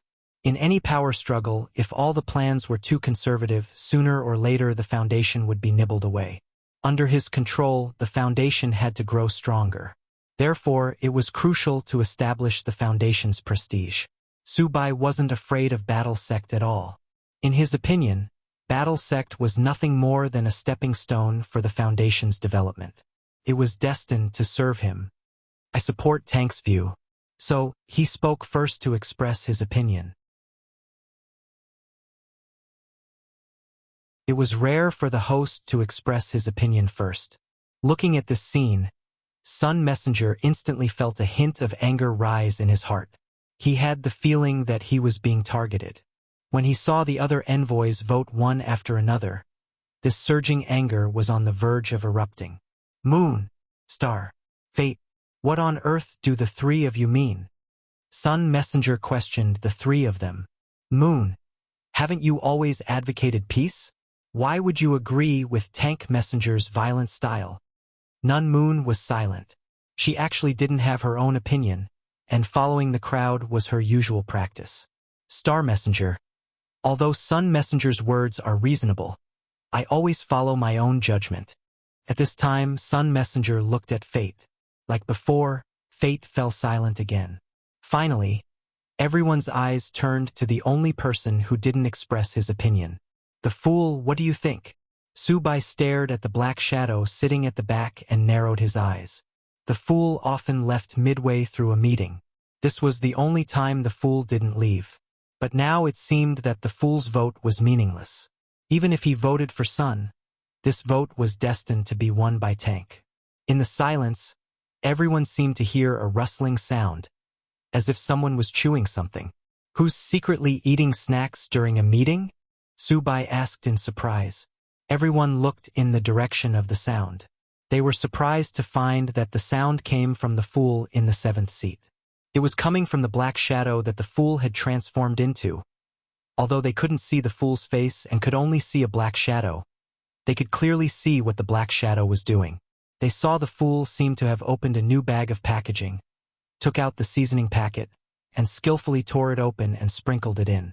Then he put his hands together and crushed the snacks. Subai's heart skipped a beat when he saw this. From what he knew, the fool was not like this. He didn't have a hobby of eating snacks. But who was this fool? And this action of opening the bag of snacks seemed a little familiar to Subai. His gaze touched. Deep in his heart, an inexplicable sense of fear was awakened at this moment.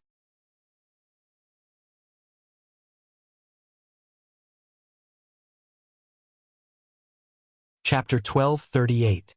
Half an hour before the Foundation meeting began.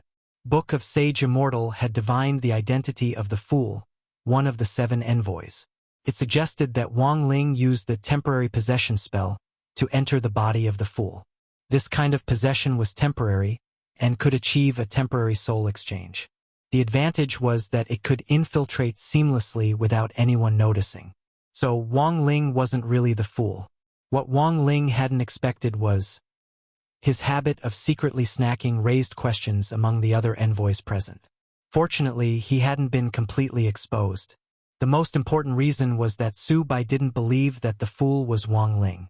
It couldn't be this person. In that instant, the word impossible flashed over and over in Su Bai's mind. According to the information he had gathered, the fool's true identity was a woodcutter who lived deep in the mountains, and his name was Joyce Tan Lang. Joyce Tan Lang was very strong, but he had a miserable life. He had a younger sister who had been possessed by an evil spirit since she was a child. This tyrannical evil spirit had been entrenched in his sister's body all year round and refused to come out no matter what. Apart from cultivating hard to make himself stronger, Joyce had also been looking for a way to get rid of the evil spirit. At the same time, he had been looking for a way to get rid of the evil spirit. Unfortunately, Joyce had dragged things out for too long. The evil spirit and his sister's souls had fused together, and they were now inseparable. Joyce had been able to keep his sister alive. He had no choice but to take her to live in the mountains, where spirit chi was abundant. Because of this, the signal in Joyce's mental space had always been unstable. And this was also the reason why the emissary of the fool often left the meeting midway. So, a woodcutter who had been living in the mountains all year round with his sister, who had been possessed by an evil spirit. Why did he suddenly have the habit of snacking?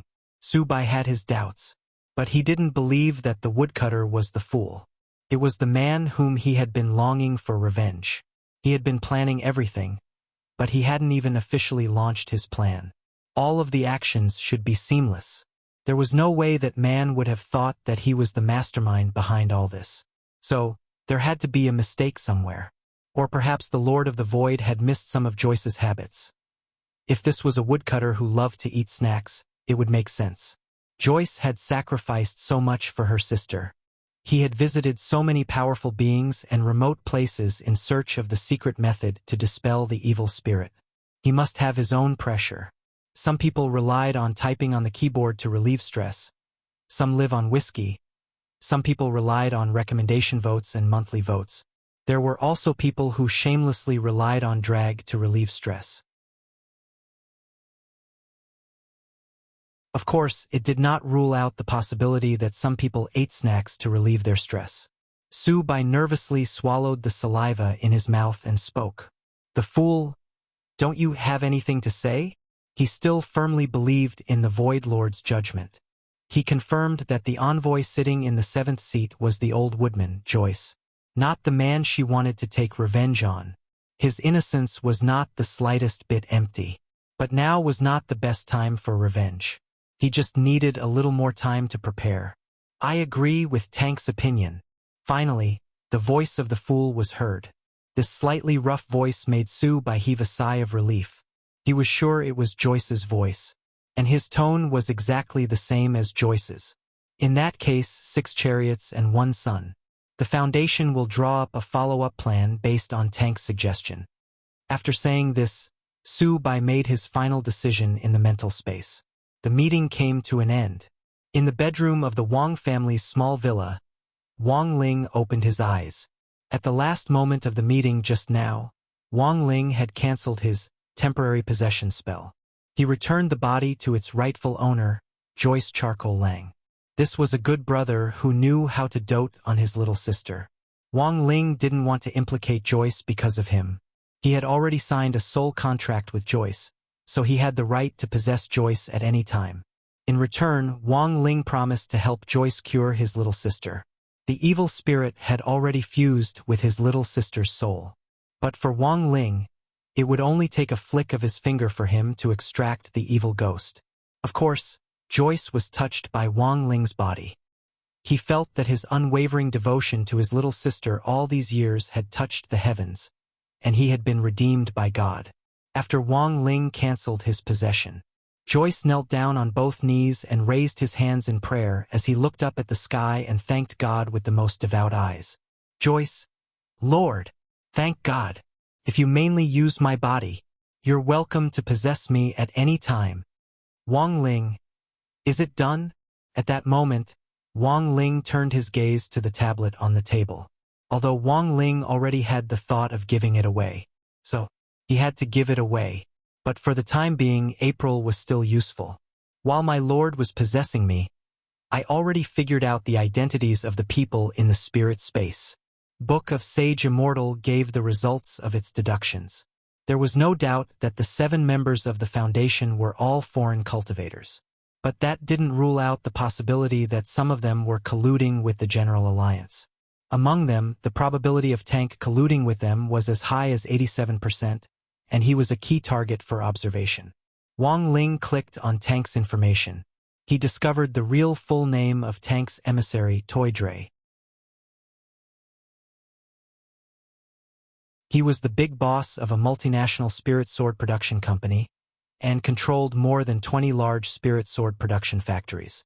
Every year, some of the mass-produced spirit swords in Huashu Nation came from Toy Dre. What astonished Wang Ling even more was that this Toy Dre actually seemed to be related by blood to someone Wang Ling knew.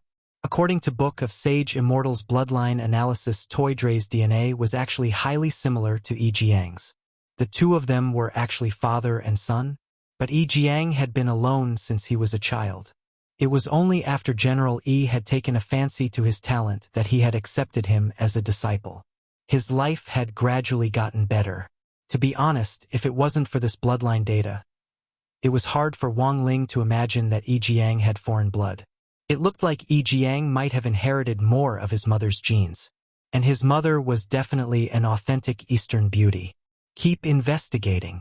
Wang Ling continued to give orders to Book of Sage Immortal. He needed to know who on Earth Yi Jiang's mother was. As long as his mother was on Earth, he would be able to find some suspicious clues through a large database. It might take some time to find them, but Wang Ling had plenty of time now. In fact, in the data provided by Book of Sage Immortal, Wang Ling also discovered another interesting set of data. That was the inference about the identity of Messenger of Judgment number 4. Although Book of Sage Immortal gave a 76% probability to a person called Michelle, there was still a 24% probability. It was very likely that this Michelle had already been switched. Baixia. Wang Ling stared at this familiar name and smiled in his heart. He hadn't expected this cockroach to be so tenacious.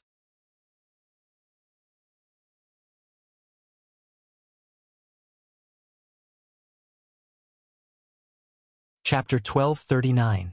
Today's Baixia indeed couldn't be mentioned in the same breath as before.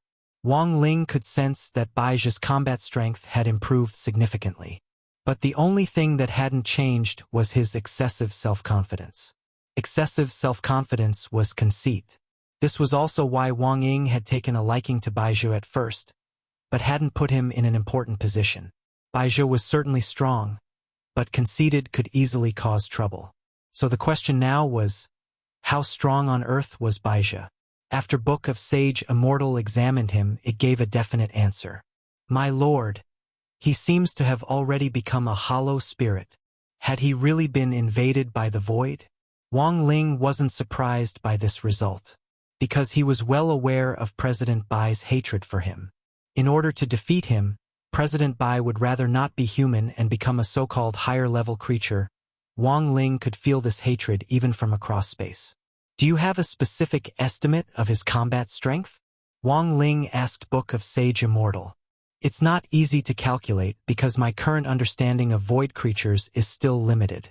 But the first thing Baixia did after becoming a hollow spirit was to absorb Devil Gut Fungus Lord. This is a creature that has been enlightened by my lord. So right now he might be stronger than Wang Zhen at his peak. Above venerated immortal was Tao Master. In other words, this person's current strength was indeed immeasurable. Back when Wang Zhen had come down from Ninefold Star to seek an explanation from him, Wang Ling actually wasn't afraid. With one glance, he could tell that Wang Zhen could probably withstand 5 slaps from Wang Ling at his peak. By punishing Wang Zhen, the Heavenly Tao Governing Committee had actually saved his life. Otherwise, Wang Zhen's soul would have long been destroyed by these 5 slaps. President Bai, who was now called Su Bai, was now stronger than Wang Zhen, which instantly piqued Wang Ling's interest. Was the 10 dragon-subduing slaps, which had been sealed for so many years, about to be unsealed? Elsewhere, the initial test results for the red decoction were out. Immortal Toya had never seen a substance in the decoction before. But after comparing the medicinal properties, Immortal Toya was able to find a spirit plant with a similar effect from the existing stock of medicinal herbs on Earth, but it was far less effective than the red decoction. In the Great Hall of True Venerates, Immortal Toya took out a round azure magic ball.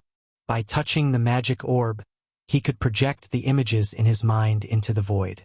First of all, we can confirm that the spirit plant used to brew the red soup does not exist on Earth. Let's call them void plants for now. Immortal Toya said, after a reliable comparison, the medicinal properties of this void plant are similar to those of returning grass on Earth. Returning grass? Hearing this, Sun Iyuan nodded slightly. He was in the production of medicinal pills, so he was naturally very sensitive to the names of some spirit plants. The returning grass was a rare and endangered spiritual plant. It was also the main ingredient used to make the resurrection pill. It could draw back a person's soul at a critical moment and save a person's life. It was used for those critically ill patients to hang on to air. As Mr. Carown said, ethereals are a type of high-level creature. It took them a very long time to evolve themselves to the point where they have no form and are like light and wind. And when it invades the bodies of human cultivators, it actually causes great harm to them as well. Immortal Toya said, if we compare Su Ling to a brand new software, then the environment for human cultivators is like an old system. The two can't be completely compatible. That's why they need this kind of tonic to make themselves adapt quickly. Ajwa raised his eyebrows. That is to say, when they invade a human body, they will in fact cause some harm to themselves. Immortal Toya nodded. In theory, that's true. But the truth is that as long as they adapt to a human body, their strength won't be affected. The only thing to be aware of is that if the container they live in isn't strong enough, it's very likely that it will break. And they won't die. When the time comes, they just need to switch to a new container. Simply put, the process of adapting to a human body is when they are at their weakest. If we take action at this time, they won't be able to effectively use their strength. Given our current strength, there's still a high chance that we can defeat them and eliminate them. Immortal Toya explained the situation to them. Then he turned the magic orb in his hand to show them a newly developed purple reagent. This is the ethereal detection reagent I just formulated. It's colorless and odorless based on the restraining effect of returning grass. Only ethereals who have drunk the red soup will have a reaction. What reaction? Ajwa asked. If it's just a smell, the person invaded by the ethereals will feel a foul stench. Immortal Toya said, if the reagent is injected or comes into contact with a human body, in a very short period of time, the person invaded by the ethereals will instantly lose their hair and become bald. Everyone. When Immortal Toya said this, everyone suddenly had a strong sense of déjà vu. Imagine if the ethereals completely broke out in the human world. If they used a reagent to detect them, then it was possible that the world would be filled with bald people. Now, because of irregular lifestyles, even the hair loss rate among college students was increasing year by year. Not to mention those in high-risk professions who had to stay up late for long periods of time. Programmers, media personnel, medical staff, teachers, web novelists. At this thought, Ajwa couldn't help trembling as he shivered all over. This was really a reagent that made people feel bald. I don't think we can just kill someone with a stick just because they lose their hair, right? There are still a lot of people who are bald now, Ajwa said. Killing them with a stick definitely won't work. Immortal Toya said, so for those who have already lost their hair, the best way is to smell it. As long as they don't feel nauseous, there's no possibility of them being invaded by the ethereals. When the time comes, we can give them a certificate or something. But how can people who have been invaded by the ethereals accept it so easily?